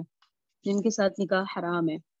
یعنی ان کا نکاح حرام کر دیا گیا۔ امہات سے وہ عورتیں جو اصول میں شامل ہیں، جس میں ماں بھی آ گئی، نانی بھی آ گئی، دادی بھی آ گئی، اصول میں جو عورتیں آتی ہیں وہ ساری کی ساری یہاں مراد ہے۔ بناتکم تمہاری بیٹیاں، بیٹیوں سے فرو مراد ہے۔ فرو اصول کسے کہتے ہیں وہ بھی آپ کے سامنے عرض کیا تھا۔ اپنی بیٹی ہو یا بیٹے کی بیٹی جس کو ہم پوتی کہتے ہیں، یا بیٹی کی بیٹی ہو جس کو ہم نواسی کہتے ہیں، نیچے کی طرف جتنے چلتے چلتے چلے جائے جو آپ کے فرو ہیں وہ سب حرام ہے۔ واخواتکم حرام کی گئی تم پر تمہاری بہنیں، بہنوں کے اندر بھی خواہ حقیقی بہنیں ہوں یعنی جو ماں باپ دونوں میں آپ کے ساتھ شریک ہیں، یا لاتی بہنیں ہوں جو صرف باپ میں شریک ہیں، یا خیافی بہنیں ہوں جو صرف ماں میں شریک ہیں، ان سب بہنوں کے ساتھ نکاح حرام ہے۔ واماتکم حرام کی گئی تم پر تمہاری پھوپھیاں، اماں پھوپھی کو کہتے ہیں یعنی باپ کی بہن، اس میں بھی اسی طرح تعمیم ہے، باپ کی حقیقی بہنیں ہوں، باپ شریک بہن ہو، باپ کی ماں شریک بہن ہو یعنی حقیقی پھوپھو ہو، اللاتی پھوپھو ہو، اخیافی پھوپھو ہو، ماں شریک پھوپھو، باپ شریک پھوپھو یا حقیقی پھوپھو، ان سے نکاح حرام ہے۔ خالاتکم تمہاری خالات، خالات خالہ کی جمع ہے جس کو پنجابی میں کہتے ہیں ماسی، تو ماسیاں بھی تم پر حرام کی گئی۔ تمہاری ماں کی حقیقی بہن ہو یا اللاتی بہن ہو تمہاری ماں کی، یا خیافی بہن ہو، یہ سب حرام ہے۔ اور بھتیجی یعنی بھائی کی بیٹی بھی حرام ہے، آپ کا بھائی حقیقی ہو تو بھی، آپ کا بھائی اللاتی ہو تو بھی، اور اخیافی ہو تو بھی۔ وہ بنات الاختی بہن کی بیٹیاں تم پر حرام ہیں، بہن میں بھی حقیقی بہن، اللاتی بہن، اخیافی بہن سب حرام ہے، خواہ بیٹی ہو، پوتی ہو یا نواسی۔ تو یہ ہیں محرمات نسبیہ جن کے ساتھ نسبی تعلق ہے، نسبت ہے جس کی وجہ سے حرام ہے۔ آگے ہیں محرمات رضاعت، تمہاری وہ مائیں جنہوں نے تمہیں دودھ پلایا، خواہ تھوڑا پلایا یا زیادہ، دودھ پینے کی مدت میں پلایا ہو یعنی 2 سال پلایا ہو یا 2.5 سال کی مدت میں، تو اس کے بعد وہ تمہارے لیے تمہاری مائیں بن گئی۔ واخواتکم من الرضاع، اور اس دودھ پینے کی وجہ سے جو تمہاری بہنیں ہیں وہ بھی تم حرام ہے، جس کو ہم رضائی بہن کہتے ہیں۔ صحیح، یعنی جس ماں نے آپ کو دودھ پلایا، جس عورت نے، اس کی جو بہنیں ہیں، بیٹیاں ہیں، سگی بیٹیاں، وہ آپ کی رضائی بہنیں بن گئی، اب اس کے ساتھ نکاح نہیں ہو سکتا۔ امہات، اب آ رہے ہیں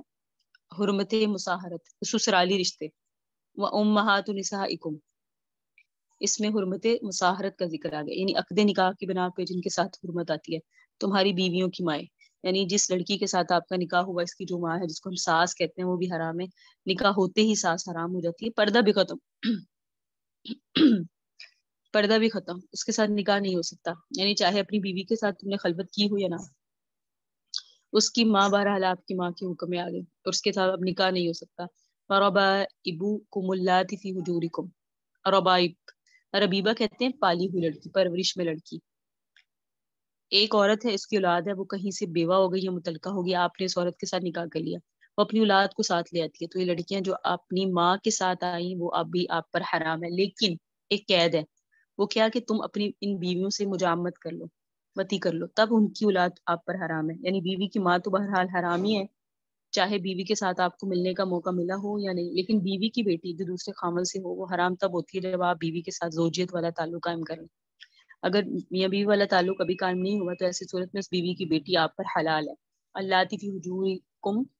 وہ تمہاری پالی ہوئی بچیاں جو تمہاری گود میں ہیں، گود میں ہو یا نہ ہو، حکم ایک ہے، یعنی پہلے خامد کے پاس ہی اگر اولاد رہ گئی تو بھی ان کا یہی حکم ہے، جس وقت آپ نے اپنی بیویوں کے ساتھ جمع کر لیا تو آپ ان کی اولاد چاہے وہ آپ کی پرورش میں ہے اور چاہے آپ کی پرورش میں نہیں ہے، اپنے پہلے باپ کے پاس ہی یا کسی دوسری جگہ ہے، آپ کے لیے حرام ہو جائے گی۔ تمہاری وہ پالی ہوئی لڑکیاں جو تمہاری پرورش میں ہیں ان بیویوں کی طرف سے جن کے ساتھ تم نے دخول کر لیا، اگر تم نے ان عورتوں کے ساتھ دخول نہیں کیا فلا جناح علیکم، تو پھر ان بچوں کے لیے سے نکاح کرنے میں تمہیں کوئی حرج نہیں ہے۔ گویا مدخولہ بیوی کی لڑکی حرام ہوتی ہے، غیر مدخولہ کی حرام نہیں ہوتی۔ آگے فرمایا وحلائل ابنائکم الذین من اصلابکم، اصلاب کہتے ہیں حقیقی، تمہاری ان بیٹیوں کی بیویاں جو تمہارے بیٹے تمہاری پشت سے ہیں، یعنی تمہارے نسبی بیٹے، ان کی جو بیویاں ہیں وہ بھی تمہارے لیے حرام ہیں، جن کو ہمارے ہاں کہتے ہیں بہو۔ تو اپنے لڑکے کی بیوی بھی اپنے سسر پر حرام ہے، یعنی اپنے خاوند کا باپ ایسے ہی ہوتا ہے جیسے اپنا باپ، ان کا بھی آپس میں رشتہ نہیں ہوتا، اسی لیے اس سے پردہ بھی نہیں ہوتا۔ تو اللہ رب العزت نے یہاں بھی ان کا حکم بیان فرمایا کہ وہ حرام ہے۔ پھر آگے فرمایا وَأَن تَجْمَعُوا بَيْنَ الْأُخْتَيْنِ، یہ بھی حرام ہے کہ تم پر کہ تم 2 بہنوں کو جمع کرو، الا ما قد سلف، مگر جو ہو چکا سو ہو چکا، یعنی پہلے جو کچھ ہو گیا اب اس پر گرفت نہیں ہے، تو بیک وقت 2 بہنوں کو نکاح میں جمع کرنا بھی حرام ہے، اور یہاں بھی اسی طرح سے حدیث شریف میں بھی آیا ہے کہ ہر وہ دو عورتیں جن میں سے ایک کو اگر مرد فرض کر دیا جائے تو دوسرے کے ساتھ نکاح نہ ہو سکے، ان دو عورتوں کو نکاح میں جمع کرنا حرام ہے۔ یہ ایک کانسیپٹ ہے، یہ ایک فارمولا ہے، اس کو یہاں بھی سمجھنے کی ضرورت نہیں ہے، بس یہ دیکھ لے کہ دو بہنوں کو ایک مرد کے نکاح میں جمع نہیں کرنا، کیونکہ اگر کریں گے تو پھر آپس میں، اللہ نے یہ سارے معاملات اس لیے بیان کیے کہ اس میں پھر آپس میں قطع تعلق ہی آئے گی، سوتنے بن جائے گی دو بہنیں ایک ہی وقت میں، تو یہ جائز نہیں۔ ہاں یہ ہے کہ شوہر، عورت فوت ہو جائے اور پھر فوت ہونے کے بعد مرد سے اس کی سالی کا، یعنی اس کی بیوی کی بہن کا پھر نکاح ہو سکتا ہے، یا وہ طلاق دے دے، طلاق دینے کے بعد عورت اپنی عدت پوری کر لے، پھر اس کی بیوی، پھر اس کی بہن مرد کے نکاح میں جا سکتی ہے اپنے بہنوں کی، لیکن تب جب اس کی بہن نے عدت پوری کر لی ہو۔ الحمدللہ چوتھا پارہ مکمل ہوا، اب ہے پانچواں پارہ، اس کو شروع کرتے ہیں۔ والمحصنات من النساء، حرام کر دی گئی تم پر وہ عورتیں جو کسی دوسرے کی بیویاں ہوں۔ محصنات من النساء،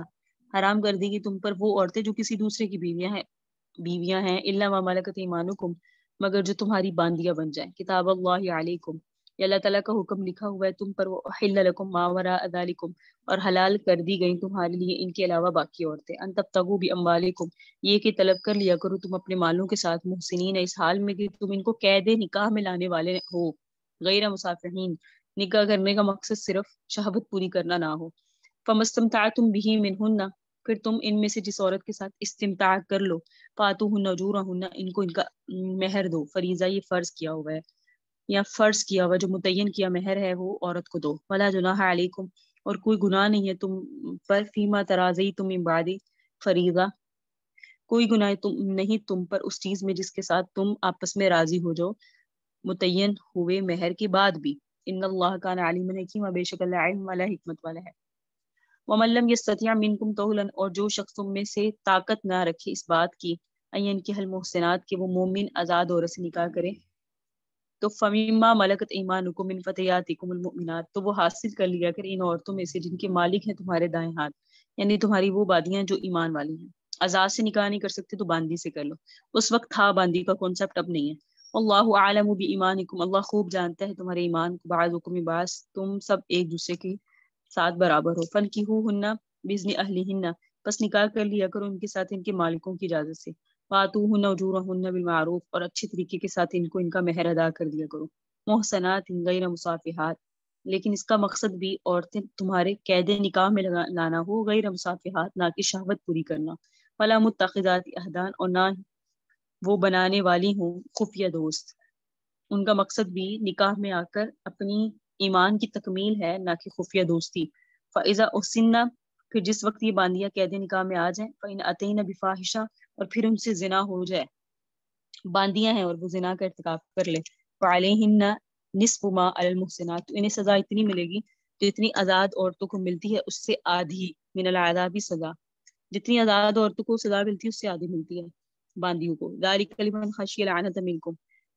یہ اس شخص کے لیے ہے جو اپنے اوپر مشقت کا اندیشہ رکھتا ہو تم میں سے۔ وان تصبروا، اگر تم صبر کرو گے تو خیر لکم، تمہارے لیے بہتر ہے۔ واللہ غفور رحیم، بے شک اللہ بخشنے والا ہے، اللہ مہربان ہے۔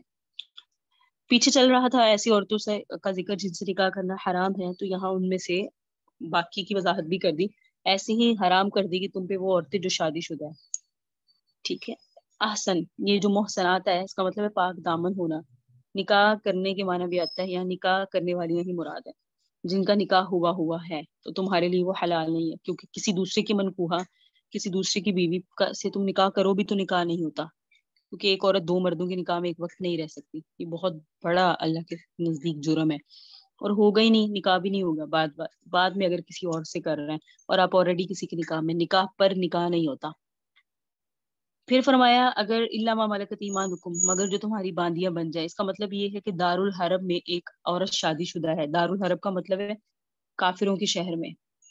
وہ شادی شدہ ہے، جہاد ہوا، جہاد کے دوران وہ عورت پکڑی گئی، اس کا خاوند دارالحرب میں رہ گیا اور وہ عورت باندی بن کے مسلمانوں کے ہاں آ گئی، ایسی صورت میں اس کا پچھلا نکاح ٹوٹ جاتا ہے، جس مجاہد کے حصے میں وہ باندی بن کر آئے گی، ایک حیض گزرنے کے بعد وہ اس کے ساتھ تعلق بنا سکتا ہے،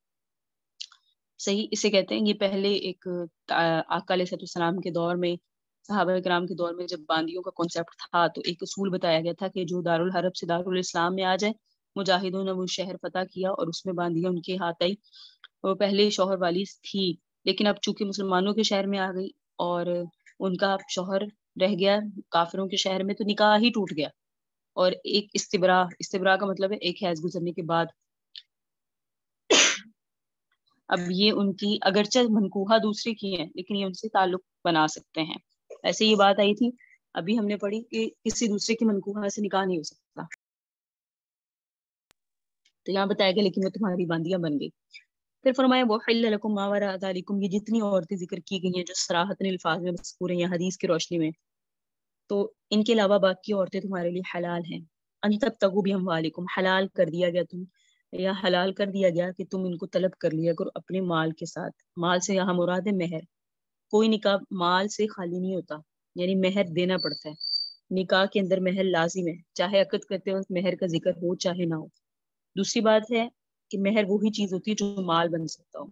جو مال نہیں ہے مہر نہیں ہے. پھر نکاح کا اصل مقصد بتایا محسنین غیر مسافحین، طلب کر لیا کرو ان کو اس حال میں کہ تم ان کو قید نکاح میں لانے والے ہو، نہ کہ مستی نکالنا یا شہوت پوری کرنا. یعنی وقتی طور پہ شہوت پوری کرنا مقصد نہ ہو بلکہ عفت طلب کرنا مقصد ہو، پاک دامنی طلب کرنا مقصد ہو. تو نکاح شرعی طور پہ وہی معتبر ہے کہ کرتے وقت انسان اسے جذبات کے تحت کرے کہ میں نے اس کے ساتھ زندگی بھر نبھانا ہے. اگر وقتی طور پہ نکاح کرے گا کہ 15 دن کے لیے یا 10 دن کے لیے، 1 ماہ یا 3 ماہ 1 سال کے لیے، کانٹریکٹ ہے، نکاح نہیں ہے، باطل ہے اور اس کو نکاح کا نام نہیں دیا جائے گا. نکاح مؤقت نہیں ہوتا اور کانٹریکٹ بیس پہ بھی نکاح نہیں ہوتا بلکہ وہ صرف زنا ہوتا ہے. نکاح وہی متعین ہے جس میں اپنی عفت کی حفاظت ہو، ایمان کی تکمیل ہو اور نبھانے کی نیت ہو. فرمایا فَمَسْتَمْتَعْتُمْ بِهِ مِنْهُنَّ، پھر تم ان عورتوں میں سے جس عورت کے ساتھ استمتاع کر لو یعنی اس سے فائدہ اٹھا لو، پھر ان کو ان کے اجور دے دیا کرو. اجور سے مراد ہے مہر دے دیا کرو جو تمہارے درمیان متعین ہے. اگر تم نے پورا مہر نہیں دیا اور اپنی رضامندگی سے اس میں کچھ کم بھی کر لیا، مطلب یہ کہ نکاح کے اندر اگر مہر متعین ہو گیا اور لیکن یہ تعین ایسی نہیں ہے جس میں تغیر تبدل نہیں ہوتا بلکہ نکاح کے بعد زوجین اپنی رضامندگی کے ساتھ اس میں کمی پیشی کر سکتے ہیں. اور اگر انہوں نے کمی پیشی کر دی تو کوئی مسئلہ نہیں، لیکن رضا ہو، رضامندگی سے ہو. ایسا نہ ہو مرد کروا لے عورت نہیں کرنا چاہتی، ٹھیک ہے، تو پھر اس صورت میں جو ہے وہ مہر معاف نہیں ہوتا. عورت کے معاف کرنے سے ہی ہوتا ہے. وَمَن لَّمْ يَسْتَطِعْ مِنكُمْ طَوْلًا، اور جو شخص تم میں سے طاقت نہ رکھے، طول مطلب طاقت نہ رکھے ان کے محسنات، آزاد عورتوں سے نکاح کی، مطلب وہ ان کو نان و نفقہ نہیں دے سکتا، سکنا نہیں دے سکتا، رہائش نہیں دے سکتا، لباس نہیں دے سکتا، تو فَمِمَّا مَلَكَتْ أَيْمَانُكُمْ، پھر وہ لے لیا کرے، حاصل کر لیا کرے ان عورتوں میں سے جن کے مالک تمہارے دائیں ہاتھ، یعنی پھر وہ تعلق بنائے باندی سے، کیونکہ باندی کے حقوق نہیں ہوتے اس طرح. ان فتياتكم المؤمنات، یعنی تمہاری وہ باندیاں جو ایمان والی ہیں. ایک شخص آزاد مومن عورت سے نکاح کرنے کی طاقت نہیں رکھتا، طبیعت میں نکاح کا تقاضا ہے، اندیشہ محروم ہوتا ہے کہ اگر میں نے نکاح نہ کیا تو کسی برائی میں مبتلا ہو جاؤں گا، تو پھر اس میں کوئی حرج نہیں، وہ کسی مومن باندی سے نکاح کر لیا کرے. یہاں اللہ رب العزت نے یہ بیان فرمایا. لیکن آپ کو پتہ ہے بارہا یہ کہہ رہی ہوں کہ یہ پہلے باتیں تھیں، اب باندیوں والا معاملہ نہیں ہے. جب باندی نہیں ہے تو پھر اس طرح ان سے کوئی خفیہ تعلق رکھنا کسی عورت سے بھی، جسے آج کے دور میں ہوتا ہے عموماً غلط تعلق عورتوں سے رکھنا، اور اللہ تعالیٰ نے اس سے منع فرمایا. فَانْكِحُوا بِإِذْنِ أَهْلِهِنَّ، نکاح کر لیا کرو ان کے ساتھ ان کے مالکوں کی اجازت سے، یعنی جس کی وہ باندی ہے اس کے مالک سے اجازت لو، اگر وہ اجازت دے دے تو پھر اس سے نکاح کر لو. لیکن اس کا بھی مقصد کیا ہے کہ تم زنا سے بچنا چاہتے ہو. وَآتُوهُنَّ أُجُورَهُنَّ بِالْمَعْرُوفِ، اچھے طریقے کے ساتھ ان کو ان کے اجر یعنی ان کا مہر دیا کرو. یہاں بھی وہی بات ہے محسنات غیر مصافحات، وہ عورتیں قید نکاح میں لائی جائیں نہ کہ صرف شہوت پوری کی جائے، یعنی ان کے ساتھ بھی تعلق وقتی طور پہ نہ ہو، ایسا نہ کرو، بلکہ وہاں بھی اگر نکاح کرو اس طرح کو قید میں رکھنے والے ہو. ولا خدات یحدان، خفیہ دوستی نہ رکھو اور نہ بنانے والی ہوں وہ خفیہ دوست، یعنی خفیہ طور پر یاری آشنائی نہ لگاؤ،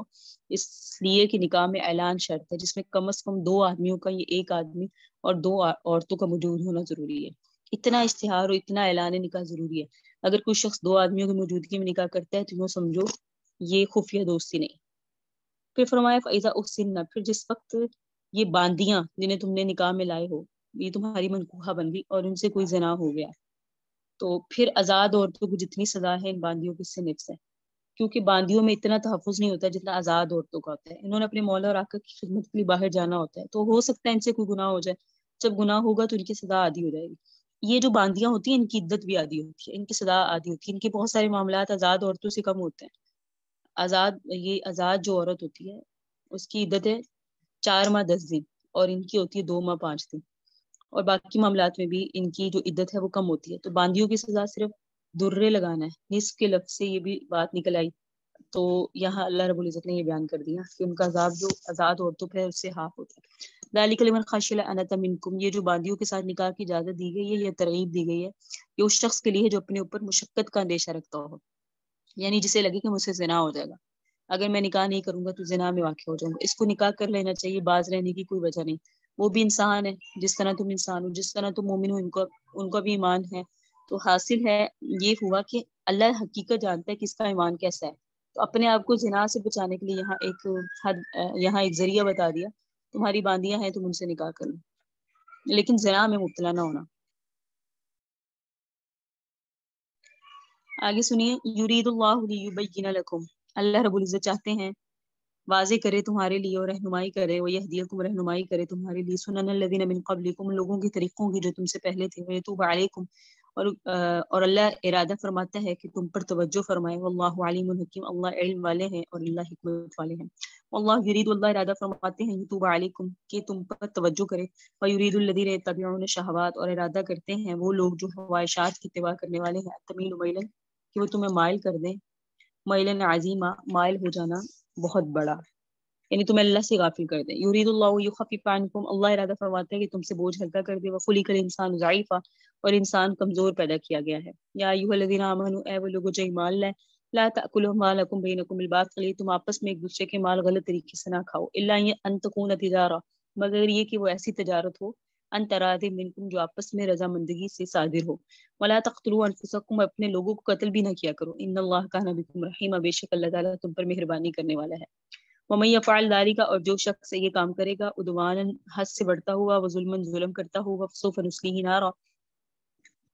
ہم ان قریب اس کو جہنم میں داخل کریں گے. وکان ذلک، اور یہ کرنا علی اللہ، اللہ پر یسیرا، بہت آسان ہے. ان تجتنبوا، اگر گناہوں سے بچو گے، کبائر، بڑے، ما تنہون عنہ، جس سے تمہیں روکا گیا ہے، نکفر عنکم، تو ہم کفارہ کر دیں گے تم پر سے سیئاتکم، تمہارے چھوٹے گناہوں کا بھی. وندخلکم مدخلا کریما، اور ہم داخل کریں گے تمہیں عزت والی جگہ پر. ولا تتمنوا، اور تمنا نہ کیا کرو، ما فضل اللہ به، اس چیز کی جس کے ذریعے سے اللہ نے تم میں سے بعض کو، بعضکم علی بعض، بعض کو بعض پر فضیلت دی. للرجال نصیب مما اکتسبوا، مردوں کے لیے حصہ ہے اس میں سے جو انہوں نے کیا. وللنساء نصیب مما اکتسبنا، اور عورتوں کے لیے حصہ اس میں سے جو انہوں نے کیا. واسألوا اللہ من فضلہ، اللہ سے اس کا فضل مانگتے رہو. ان اللہ کان بکل شیء علیما، بے شک اللہ ہر چیز کو جاننے والا ہے. ولکل جعلنا موالیہ، اور ہر کسی کے لیے ہم نے وارث بنائے اس مال کے، مما ترک الوالدان، جس کو چھوڑ جائیں والدین، والاقربون، اور قریبی رشتہ دار. والذین عقدت ایمانکم، اور وہ لوگ جن کے عہد کو تمہاری قسموں نے مضبوط کر لیا. فاتوہم نصیبہم، ان کو ان کا حصہ دے دیا کرو. ان اللہ کان علی کل شیء شہیدا، بے شک اللہ ہر چیز پر گواہ ہے. تو سورہ نساء کی ابتدا سے ہی اصلاح معاشرہ کے اصول بیان ہوتے چلے آ رہے ہیں. اس کی بنیاد اس بات سے اٹھائی گئی کہ انسان جتنے بھی ہیں وہ سب ایک ہی خاندان سے تعلق رکھتے ہیں، ایک ہی باپ، ایک ہی ماں کی اولاد ہے. لہٰذا ان کے معاملات کو جذبے کے ساتھ ادا کرنا چاہیے، جس طرح آپس میں بھائی معاملات طے کرتے ہیں. انسانی برادری کی یکسانیت ذکر کر کے برادرانہ جذبات کو برانگیختہ کیا گیا. پھر اس کی تفصیل آگے آئی، یتیموں پر زیادتی نہ کرو، ان کے مال کی نگہداشت کرو، ہر معاملے میں ان کی اصلاح کا خیال کرو. اسی طرح عورتوں کے بارے میں جس قسم کی زیادتیاں لوگ کرتے تھے اس کی اصلاح کی گئی. درمیان میں کچھ اخلاق کی اصلاح کے ضابطے بیان کیے گئے. پھر اس رکوع سے متصل آیات میں کچھ نکاح کے احکام، محرمات کا بیان، عورت کے ساتھ دوسرے برتاؤ کے طریقے واضح کیے گئے. اور اس رکوع میں ابتدائی 2-3 آیتوں میں اللہ تعالیٰ اپنے احکام کی عظمت بیان فرما رہے ہیں، تاکہ مومنوں کے دل میں اس عظمت کو محسوس کرتے ہوئے ان احکام کی پابندی اور ساتھ ہی ساتھ ایک فتنے کی نشاندہی بھی اللہ رب العزت نے فرمائی. فرمایا اللہ ارادہ فرماتے ہیں تمہارے لیے اپنے احکام کو واضح کرنے کا. یرید اللہ لیبین لکم ویہدیکم سنن الذین، ان احکام کی تبیین میں فائدہ ہے، واضح کرنے میں فائدہ ہے، اور تم ان آیات کے ذریعے سے ان لوگوں کے واقعات، ان لوگوں کے طریقے جتلاتا ہے جو تم سے پہلے تھے، یعنی انبیاء کے طریقے، صالحین کے طریقے، اللہ کے مقبولین کے طریقے، ان واقعات، تاکہ ان واقعات کے ساتھ اور ان صالحین کے طریقے کے ساتھ بھی تمہارے دل میں ان قوانین کی عظمت آئے. بتلاتا ہے تمہیں اللہ تعالیٰ طریقے ان لوگوں کے جو تم سے پہلے گزرے، اور اللہ کا ارادہ یہ کہ اپنی رحمت کے ساتھ تم پر توجہ فرمائے۔ اللہ علم والا ہے، حکمت والا ہے، اس لیے جو کچھ اللہ بیان کریں گے وہ علم و حکمت پر ہے، اس کے خلاف جو کچھ آئے گا وہ سب جہالت اور غیر دانشمندانہ اقدام ہوگا۔ جب اللہ تعالیٰ علیم بھی ہے، حکیم بھی ہے، تو جو کچھ وہ بتائے گا علم کا تقاضا بھی وہی ہے، جو قاعدہ وہ بتائے گا حکمت کا تقاضا بھی وہی ہے۔ اللہ کے حکام کے خلاف جو کوئی بھی آپ کے سامنے آئے گا، اگر اللہ کے حکم کے خلاف کسی طریقے کو وہ لائے گا تو وہ علم کے بھی خلاف ہوگا، حکمت کے بھی خلاف ہوگا، وہ جاہلانہ طریقہ ہوگا، غیر دانشمندانہ طریقہ ہوگا۔ اللہ تعالیٰ نے صفات کے ذکر کرنے سے اللہ تعالیٰ کے بیان کردہ احکام کی عظمت بیان کی کہ اللہ تو ارادہ کرتا ہے تم پر توجہ کرنے کا، تم پر رحمت کا، اور جو لوگ شہوات کے متبع ہیں، یریدون الذین یتبعون الشہوات، جو لوگ خواہشات کے پیچھے لگے ہوئے ہیں، لذات کے پیچھے مرتے ہیں، وہ چاہتے ہیں کہ تم سیدھے راستے سے ایک طرف مائل ہو جاؤ، وہ تمہیں سیدھے راستے سے ہٹانا چاہتے ہیں۔ مائل ہو جو، تم ایک طرف مائل ہونا یعنی تم سیدھے نہ رہو، سیدھے راستے پر نہ چلو اور ایک طرف کو جھک جاؤ، وہ یہ چاہتے ہیں جو خواہشات کی پیروی کرتے ہیں۔ پھر فرمایا یا ایھا الذین آمنوا لا تأکلوا اموالکم بینکم بالباطل، آیت نمبر 29، اے ایمان والو آپس میں ایک دوسرے کا مال غلط طریقے سے نہ کھایا کرو، ہاں البتہ کھانے کا طریقہ تجارت ہو، وہ بھی جو تمہاری طرف سے رضامندگی سے صادر ہو۔ یہاں صرف ایک طریقہ بتایا گیا تجارت، اس کے ساتھ رضامندگی کی قید بھی لگائی کہ تجارت بھی ہو، رضامندگی بھی ہو، پھر آپس میں ایک دوسرے کا مال تم کھا سکتے ہو، کھانے سے مراد ہے فائدہ حاصل کر سکتے ہو، ورنہ ایک دوسرے کے مال کو کھانا اور اس انداز سے کھانا کہ دوسرے کو نقصان پہنچانا یہ جائز نہیں ہے۔ ولا تقتلوا انفسکم، یہاں تو ہوئی تھی مال کی حفاظت کا بیان آیا، لا تأکلوا اموالکم بینکم بالباطل، مال ایک دوسرے کے باطل نہ کھاؤ، اس کے ساتھ یہ آ گیا کہ اپنے لوگوں کو قتل بھی نہ کرو۔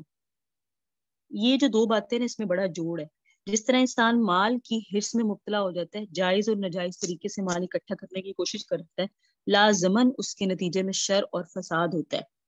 صحیح، اس کے نتیجے میں شر ہوتا ہے، فساد ہوتا ہے، پھر قتل تک نوبت آتی ہے۔ اگر مالی نظام کو ٹھیک کر دیا جائے، مالی نظام صحیح طور پہ چلتا رہے، لوگ ایک دوسرے کے مال پر دست درازی نہ کرے، تو اکثر و بیشتر قتل و قتال کی نوبت ہی نہیں آئے گی، جانیں بھی بچ جائیں گی۔ اس لیے فرمایا ولا تقتلوا انفسکم ان اللہ کان بکم رحیما، جو ایسا کرے گا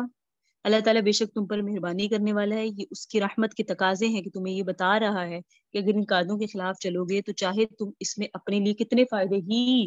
کیوں نہ سوچو، حقیقت کے اعتبار سے وہ ظلم کے راستے ہیں، رحمت کے راستے نہیں ہیں۔ یہ اللہ کی رحمت ہے، تمہیں اس قسم کے قاعدے بتا رہے ہیں۔ جو کوئی ایسا کرے گا، کسی دوسرے پر ظلم اور زیادتی کرے گا، غلط طریقے سے مال کھائے گا یا کسی کی جان کو نقصان پہنچائے گا، تو دنیا کی سزائیں بھی اپنی جگہ اللہ نے بتائی ہیں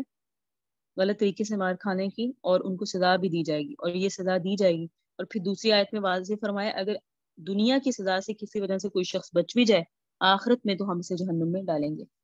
پھر فرمایا ان تجتنبوا کبائر ما تنہون عنہ نکفر عنکم سیئاتکم، جن چیزوں سے تمہیں روکا گیا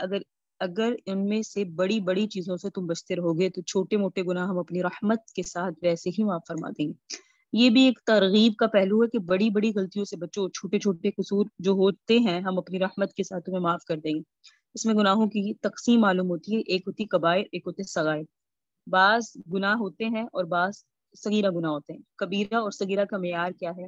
علماء نے معیار متعین کیا، بڑا گناہ جس پر قرآن میں لعنت آئی ہے یا اللہ کی ناراضگی آئی ہے یا غضب آیا، اور جب انسان چھوٹے گناہوں سے بڑے گناہوں سے بچتا ہے جن پر اللہ رب العزت کی گرفت آئی، اللہ کی لعنت آئی، جب انسان ان گناہوں سے بچتا ہے تو چھوٹے گناہ جو ہوتے ہیں نا، اللہ رب العزت ان کا بھی کفارہ کر دیتے ہیں۔ لیکن چھوٹے گناہوں پر اصرار انسان کو کبیرہ گناہوں پہ لے جاتا ہے، یعنی بار بار چھوٹے گناہ ہی کرتا ہے نا اگر انسان، تو پھر ایک وقت آتا ہے کہ وہ بڑے گناہوں میں بھی مبتلا ہو جاتا ہے۔ یہاں بیان فرمایا گیا کہ تم اپنے آپ کو چھوٹے گناہوں بڑے گناہوں سے بچاؤ تاکہ پھر تمہارے چھوٹے گناہوں کا بھی کفارہ ہو جائے۔ پھر فرمایا وَلَا تَتَمَنَّوْا مَا فَضَّلَ اللَّهُ بِهِ بَعْضَكُمْ عَلَىٰ بَعْضٍ،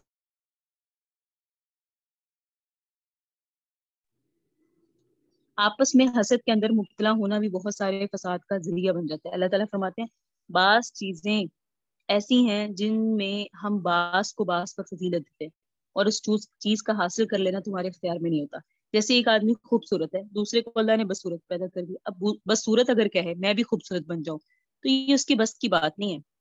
ایک کو اللہ تعالیٰ نے عقل و فہم زیادہ دیا، دوسرے کو عقل و فہم اس کو کم دیا، کمزور ہے، تو یہ کمزور عقل و فہم والا یہ چاہے کہ میں بھی اسی طرح عقل فہم حاصل کر لوں، تو یہ اس کی بس کی بات نہیں ہے۔ ایک شخص کو اللہ نے اعلیٰ اور اونچے خاندان میں پیدا کیا، دوسرے کو نہیں، وہ چاہتا ہے مجھے بھی چاہیے، تو یہ اس کے بس کی بات نہیں ہے۔ تو یہاں اللہ رب العزت نے فرمایا ایسی تمنائیں مت کرو۔ کوئی عورت تمنا کرے کہ میں مرد ہوتی اور کوئی مرد تمنا کرے میں عورت ہوتی، ان تمناؤں کا حاصل کوئی فائدہ نہیں ہے۔ نہ تمنا کرو ایسی تمنا جو اللہ تعالیٰ نے تمہارے ایک دوسرے پر بڑائی دے دی، صحیح، اس کو حاصل کرنے کی کوشش نہ کرو۔ مردوں کو ان کی کمائی کا اجر ملے گا، عورتوں کو ان کی کمائی کا۔ وَاسْأَلُوا اللَّهَ مِن فَضْلِهِ، ہاں اگر تمہیں تمنا کرنی ہے اور طلب کرنا ہے، سوال کرنا ہے، تو اللہ سے اللہ کا فضل مانگو۔ ان اللہ کان بکل شیء علیم، بے شک اللہ رب العزت ہر چیز کا علم رکھنے والا ہے۔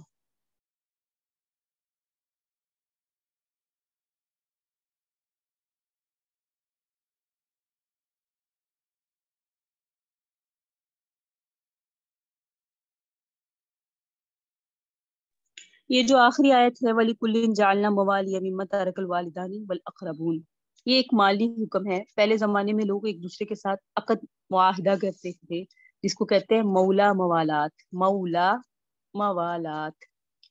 جو میراث کی کتاب ہے نا، اس میں اس کی ڈیٹیل ہوتی ہے کہ وہ وارث ہو جایا کرتا تھا۔ مولا موالات جو ہے وہ وارث ہو جاتا تھا، حقیقی وارثوں کو محروم کر دیا جاتا تھا۔ وہ کس طرح؟ کوئی کسی کا عقد کر لیا کسی نے کہ مرنے والا کہہ دے، وصیت قرض ہے کہ میرا فلاں جو ہے نا، میرے مرنے کے بعد اس کو حصہ دے دیا جائے، اور اصل وارث اگر موجود ہو تو پھر مولا موالات کو کچھ نہیں ملتا، لیکن اگر اصل وارث نہ ہو تو جس کے لیے وصیت کی گئی ہے اس کو سارا مال مل جاتا ہے، اسے کہتے ہیں مولا موالات۔ اور وہ کون ہوتا ہے جس کے لیے وصیت کرتا ہے وہ کہ میرا سارا مال اسے بولتے ہیں مولا موالات۔ کسی بھی تعلق سے کوئی بھی معاہدہ ہو اور وہ معاہدے کے تحت اس کے ساتھ وصیت کر لے، تو فرمایا وہ اولو الارحام بعضکم اولی بعض، یہ سورہ انفال میں ہے کہ اس کے بعد اس کا حصہ بالکل ختم کر دیا گیا۔ یہاں اللہ رب العزت نے پہلے ایک طریقہ چل رہا تھا اس کو بیان کیا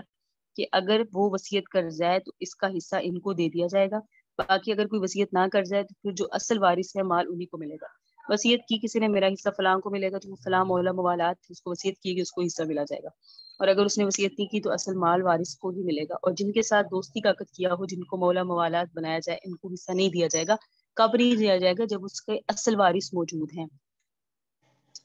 تو اللہ تعالیٰ نے فرمایا فَآتُوهُمْ نَصِيبَهُمْ إِنَّ اللَّهَ كَانَ عَلَىٰ كُلِّ شَيْءٍ شَهِيدًا، ہر ایک کو ان کا اصل حصہ ہی دو، لیکن وَالَّذِينَ عَقَدَتْ أَيْمَانُكُمْ فَآتُوهُمْ نَصِيبَهُمْ، اگر تم نے ان کے ساتھ کوئی معاہدہ کر لیا، ان کے ساتھ مولا موالات کے ساتھ، پھر ان کو میراث دے دو، لیکن تب جب ان کے تمہارے اپنے سگے رشتہ دار نہ ہو، اگر ہیں تو نہیں ملے گا۔ ان اللہ کان علی کل شیء شہیدا، بے شک اللہ رب العزت ہر چیز پر گواہ ہے۔ الرجال قوامون علی النساء، مرد حاکم ہیں عورتوں پر، بما فضل اللہ بعضهم علی بعض، سبب فضیلت دینے کے کہ اللہ تعالیٰ کے بعض کو بعض پر،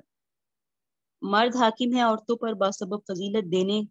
کے کہ اللہ نے بعض کو بعض پر فضیلت دی۔ وبما انفقوا من اموالہم، اور بسبب خرچ کے بھی مرد جو ہیں وہ حاکم ہیں، من اموالہم جو اپنے مالوں میں سے وہ خرچ کرتے ہیں۔ فصالحات، بس نیک عورتیں، قانتات فرما برداری کرنے والی، حافظات حفاظت کرنے والی، للغیب خامدوں کی، بما حافظ اللہ عدم موجودگی میں، بحفاظت الہی، واللاتی تخافون نشوزہن، اور وہ عورتیں جن کی نافرمانی کا تمہیں اندیشہ ہو، فاعظوہن، انہیں نصیحت کیا کرو، واہجروہن، ان کے بستر علیحدہ کر دو، فی المضاجع واضربوہن، اور انہیں مارا کرو۔ مارنے کی بھی ایک حد ہے، وہ والا مارنا نہیں، وحشیانہ۔ وہ آپ کو تشریح میں وضاحت کر دیتی ہوں کہ اگر عورتوں سے گناہ ہو جائے اور نافرمانی کا اندیشہ ہو تو انہیں مار،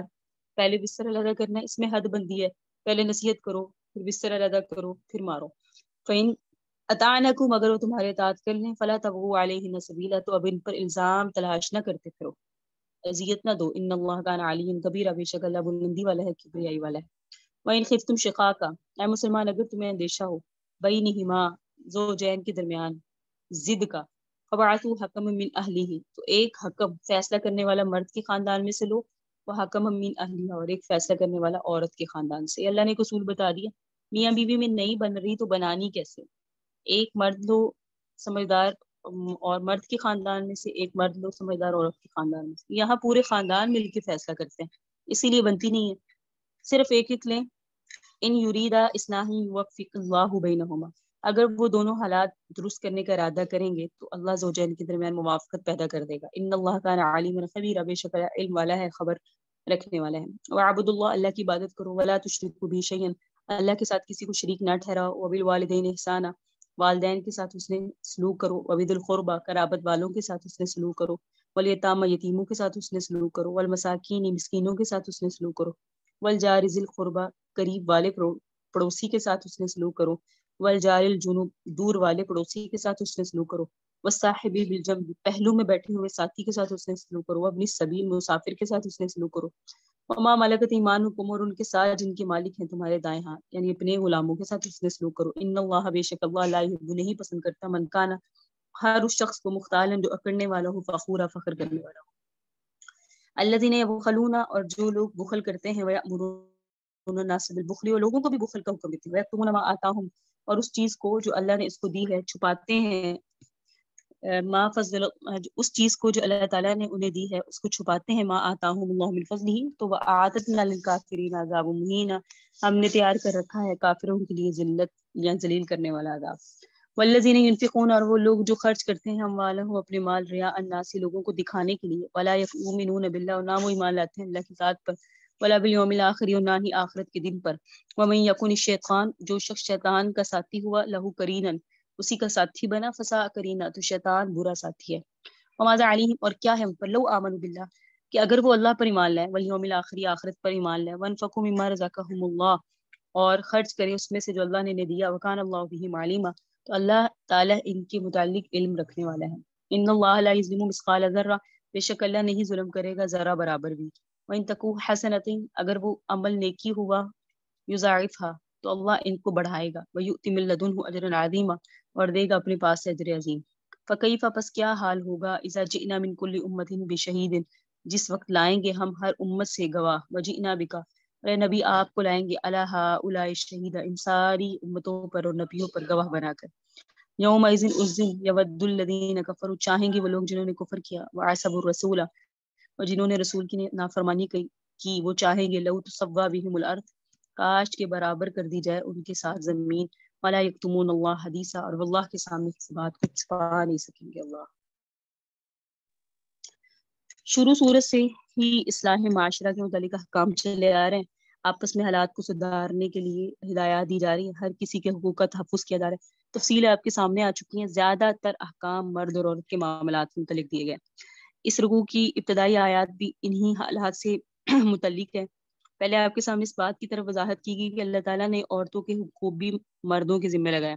جس طرح مردوں کے حقوق عورتوں کے ذمہ ہیں، وَلَهُنَّ مِثْلُ الَّذِي عَلَيْهِنَّ بِالْمَعْرُوفِ سورہ بقرہ کی آیت نمبر 228 میں گزرا تھا کہ عورتوں کے بھی حقوق ہے مردوں کے ذمہ، جس طرح مردوں کے حقوق عورتوں کے ذمہ ہے۔ جاہلیت کی طرح یہ نہیں ہے کہ عورتوں کا کوئی حق ہی نہیں ہے، ان کو اس طرح استعمال کیا جائے جس طرح باقی حیوانات ہوتے ہیں، ان کا کوئی مقام اور کوئی حق نہ پہنچایا جائے، یہ بات غلط ہے۔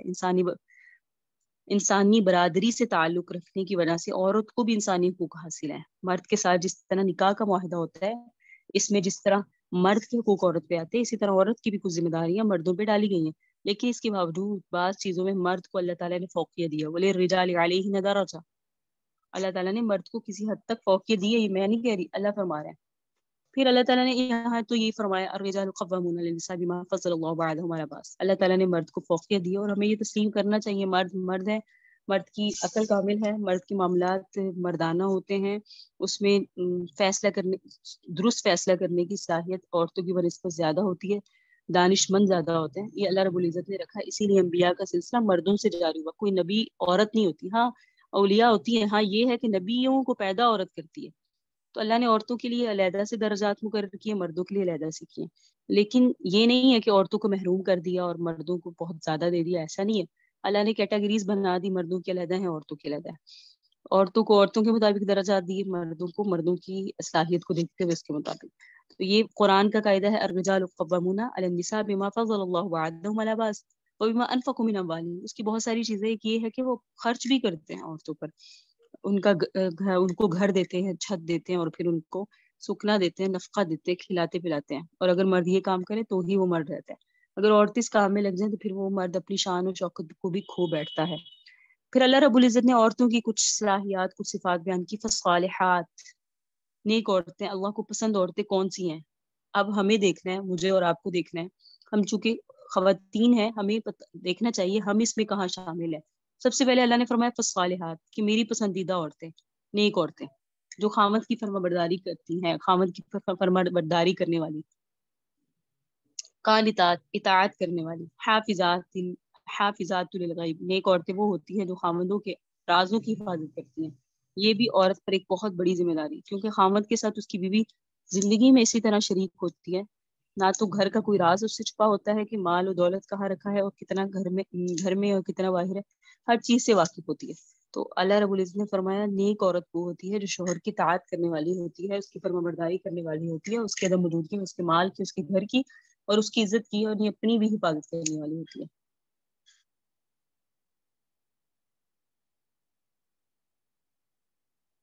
اور آقا علیہ الصلوۃ والسلام کی جو بیوی تھی سیدہ خدیجہ رضی اللہ تعالیٰ عنہ،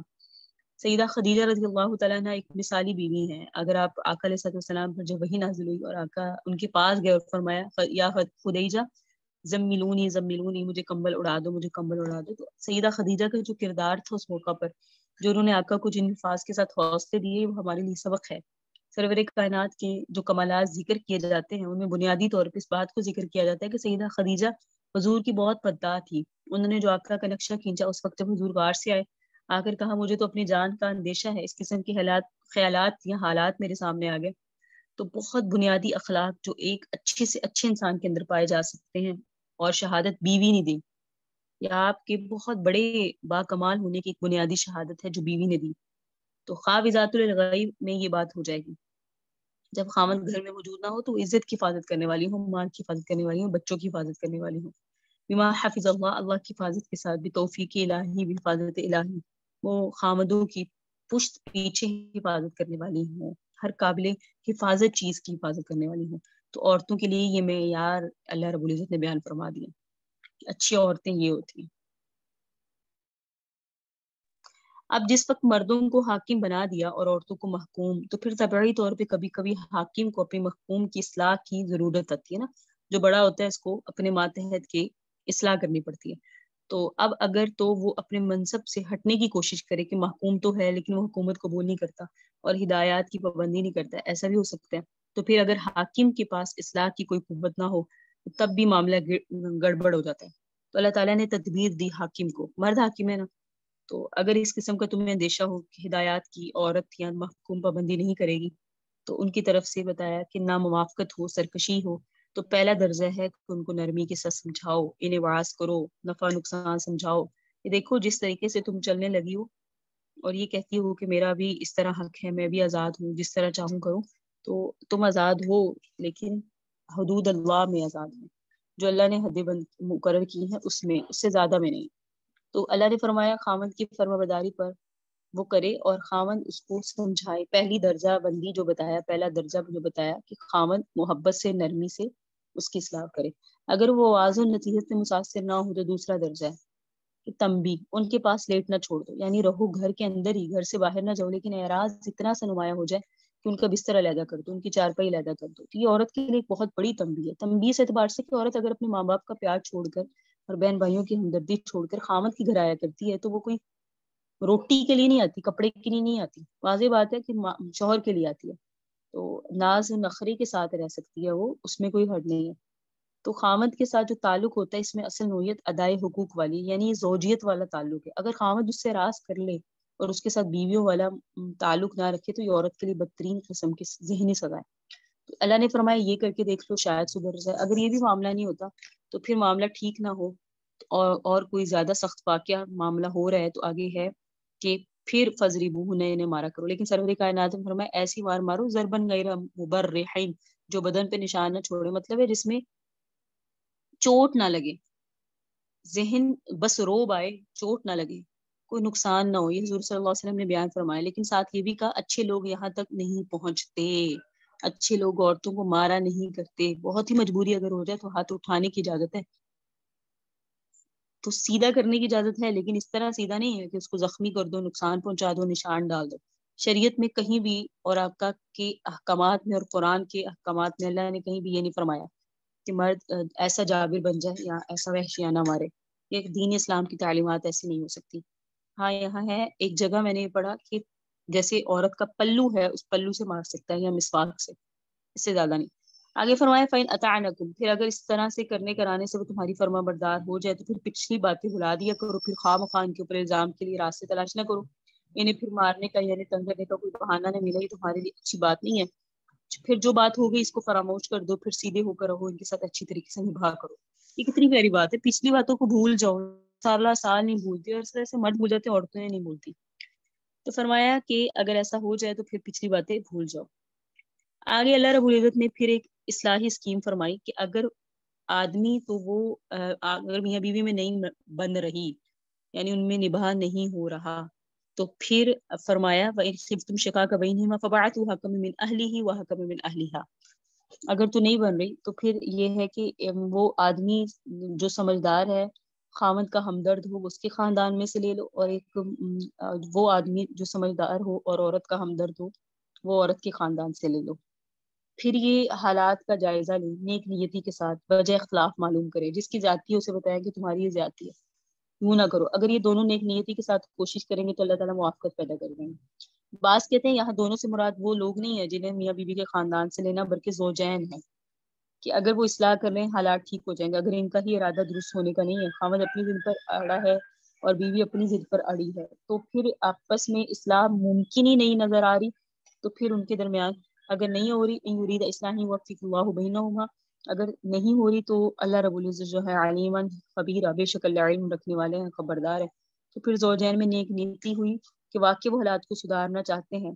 اگر آپس میں نشاندہی نہیں کر سکے کس کی زیادتی اور کس کو بدلنا چاہیے، تو حکمین ان کے درمیان فیصلہ کریں گے، وہ دو، ایک مرد کے خاندان سے ایک عورت کے درمیان سے، وہ خاندان سے وہ بتائیں گے کہ تم نے زیادتی کس کی ہے۔ لیکن ایک پورا خاندان صلح کرنے بیٹھے گا تو وہ خاندان نہیں بسا نہیں اس لیے سکتے کیونکہ سب کی رائے مختلف ہوتی ہے۔ تو قرآن نے یہاں ایک واضح بیان اور ایک قاعدہ ہمیں بتا دیا کہ ایک لیں۔ پھر آگے حقوق العباد کی ادائیگی کی تاکید آئی، وَاعْبُدُوا اللَّهَ، اللہ کی عبادت کرو، وَلَا تُشْرِكُوا بِهِ شَيْئًا، اس کے ساتھ کسی کو شریک نہ ٹھہراؤ، والدین کے ساتھ حسن سلوک کرو۔ والدین کے ساتھ حسن سلوک کیا ہے، سورہ اسراء میں پڑھیں گے آپ، وَلَا تَقُل لَّهُمَا اُفٍّ، والدین کے سامنے ایسے طور پہ بھی نہ بولے جس سے انہیں تکلیف ہو، اف بھی نہ کہو۔ تو گفتگو کے آداب کی بھی رعایت رکھنی چاہیے، رشتہ داروں کے ساتھ بھی اچھا برتاؤ کرو، یتیموں کے ساتھ، پڑوسیوں کے ساتھ۔ پڑوسی گویا کہ 3 قسم کے ہیں، رشتہ دار، غیر رشتہ دار اور بالکل عارضی پڑوسی، ٹھیک ہے۔ تو قریب والا، دور والا، جس کا گھر قریب ہے، جس کا گھر دور ہے، بالکل عارضی، رفیق کے سب، ان سب کے ساتھ اچھا برتاؤ کرنا ہے۔ ان سب کے متعلق روایت میں تاکید آئی، حضور نے وضاحت کے ساتھ ان کے حقوق بیان فرمائے، حدیث شریف میں بھی ان کے حقوق ہیں۔ پڑوسی کے اتنے حقوق ہیں کہ آقا نے فرمایا مجھے لگا کہ شاید پڑوسی کو وراثت میں حصہ ملے گا۔ اللہ رب العزت بار بار جبرائیل کو بھیجتے تھے ان کے حقوق دیکھ کر، تو مجھے لگا شاید وارث بھی انہیں بنا دیا جائے، لیکن ہمارے زمانے میں پتہ ہی نہیں ہمارے پڑوس میں کون رہتا ہے۔ پھر فرمایا بے شک اللہ پسند نہیں فرماتا اس شخص کو جو کرنے والا ہو، فخر کرنے والا ہو۔ مختالن فخورہ کے لفظ ہے، لا یحب، اللہ نہیں پسند فرماتے کرنے والے کو، فخر کرنے والے کو، دوسرے کی تحقیق کرنے والے کو، دوسرے کے حقوق کو ادا نہ کرنے والے کو، دوسرے کے حقوق کی طرف توجہ نہ دینے والے کو۔ پھر فرمایا لوگ بخل کرنے والوں کو بھی اللہ پسند نہیں کرتا، جو خود بھی بخل کرتے ہیں دوسروں کو بھی بخل کا حکم دیتے ہیں۔ مطلب جب یہ بخل کریں گے تو دوسرا بھی ان کو دیکھ کر ان کی ریس کرے گا، دوسرا بھی بخل کرے گا، تو اس طرح یہ دوسرے کو بخل کرنے کا حکم دیتے ہیں، صحیح۔ تو فرمایا وَيَكْتُمُونَ مَا آتَاهُمُ اللَّهُ مِن فَضْلِهِ، اللہ نے جو اتنا مال دیا اس کو چھپا کے رکھتے ہیں، تو ہم نے ان کے لیے عذاب مہین یعنی دردناک عذاب تیار کر رکھے ہیں۔ تو مومن بخیل نہیں ہوتا، وہ اللہ کے راستے میں خرچ کرتا ہے، اور بے طریق خرچ کرتا ہے، اور بے تحاشا خرچ کرتا ہے، کیونکہ اسے پتہ ہے دیا ہوا ہی اللہ کا ہے۔ جب اللہ کا ہے تو خرچ کرنے میں چھپا کر یا کم دینے کا کیا فائدہ، لیکن خرچ کرنا ہے تو ریا ناس نہ ہو، یعنی جو لوگوں کو دیتے ہیں اپنا مال لیکن دکھلاوے کے لیے، اللہ اور آخرت کے دن پر ایمان نہیں لاتے، تو ان کا دوست شیطان ہو گیا۔ اور اللہ نے فرمایا فسا قرینا، دیکھ کر چلنا، یہ جو دوست ہے، یہ تمہارا دوست جو ہے نا وہ برا دوست ہے، یہ دوست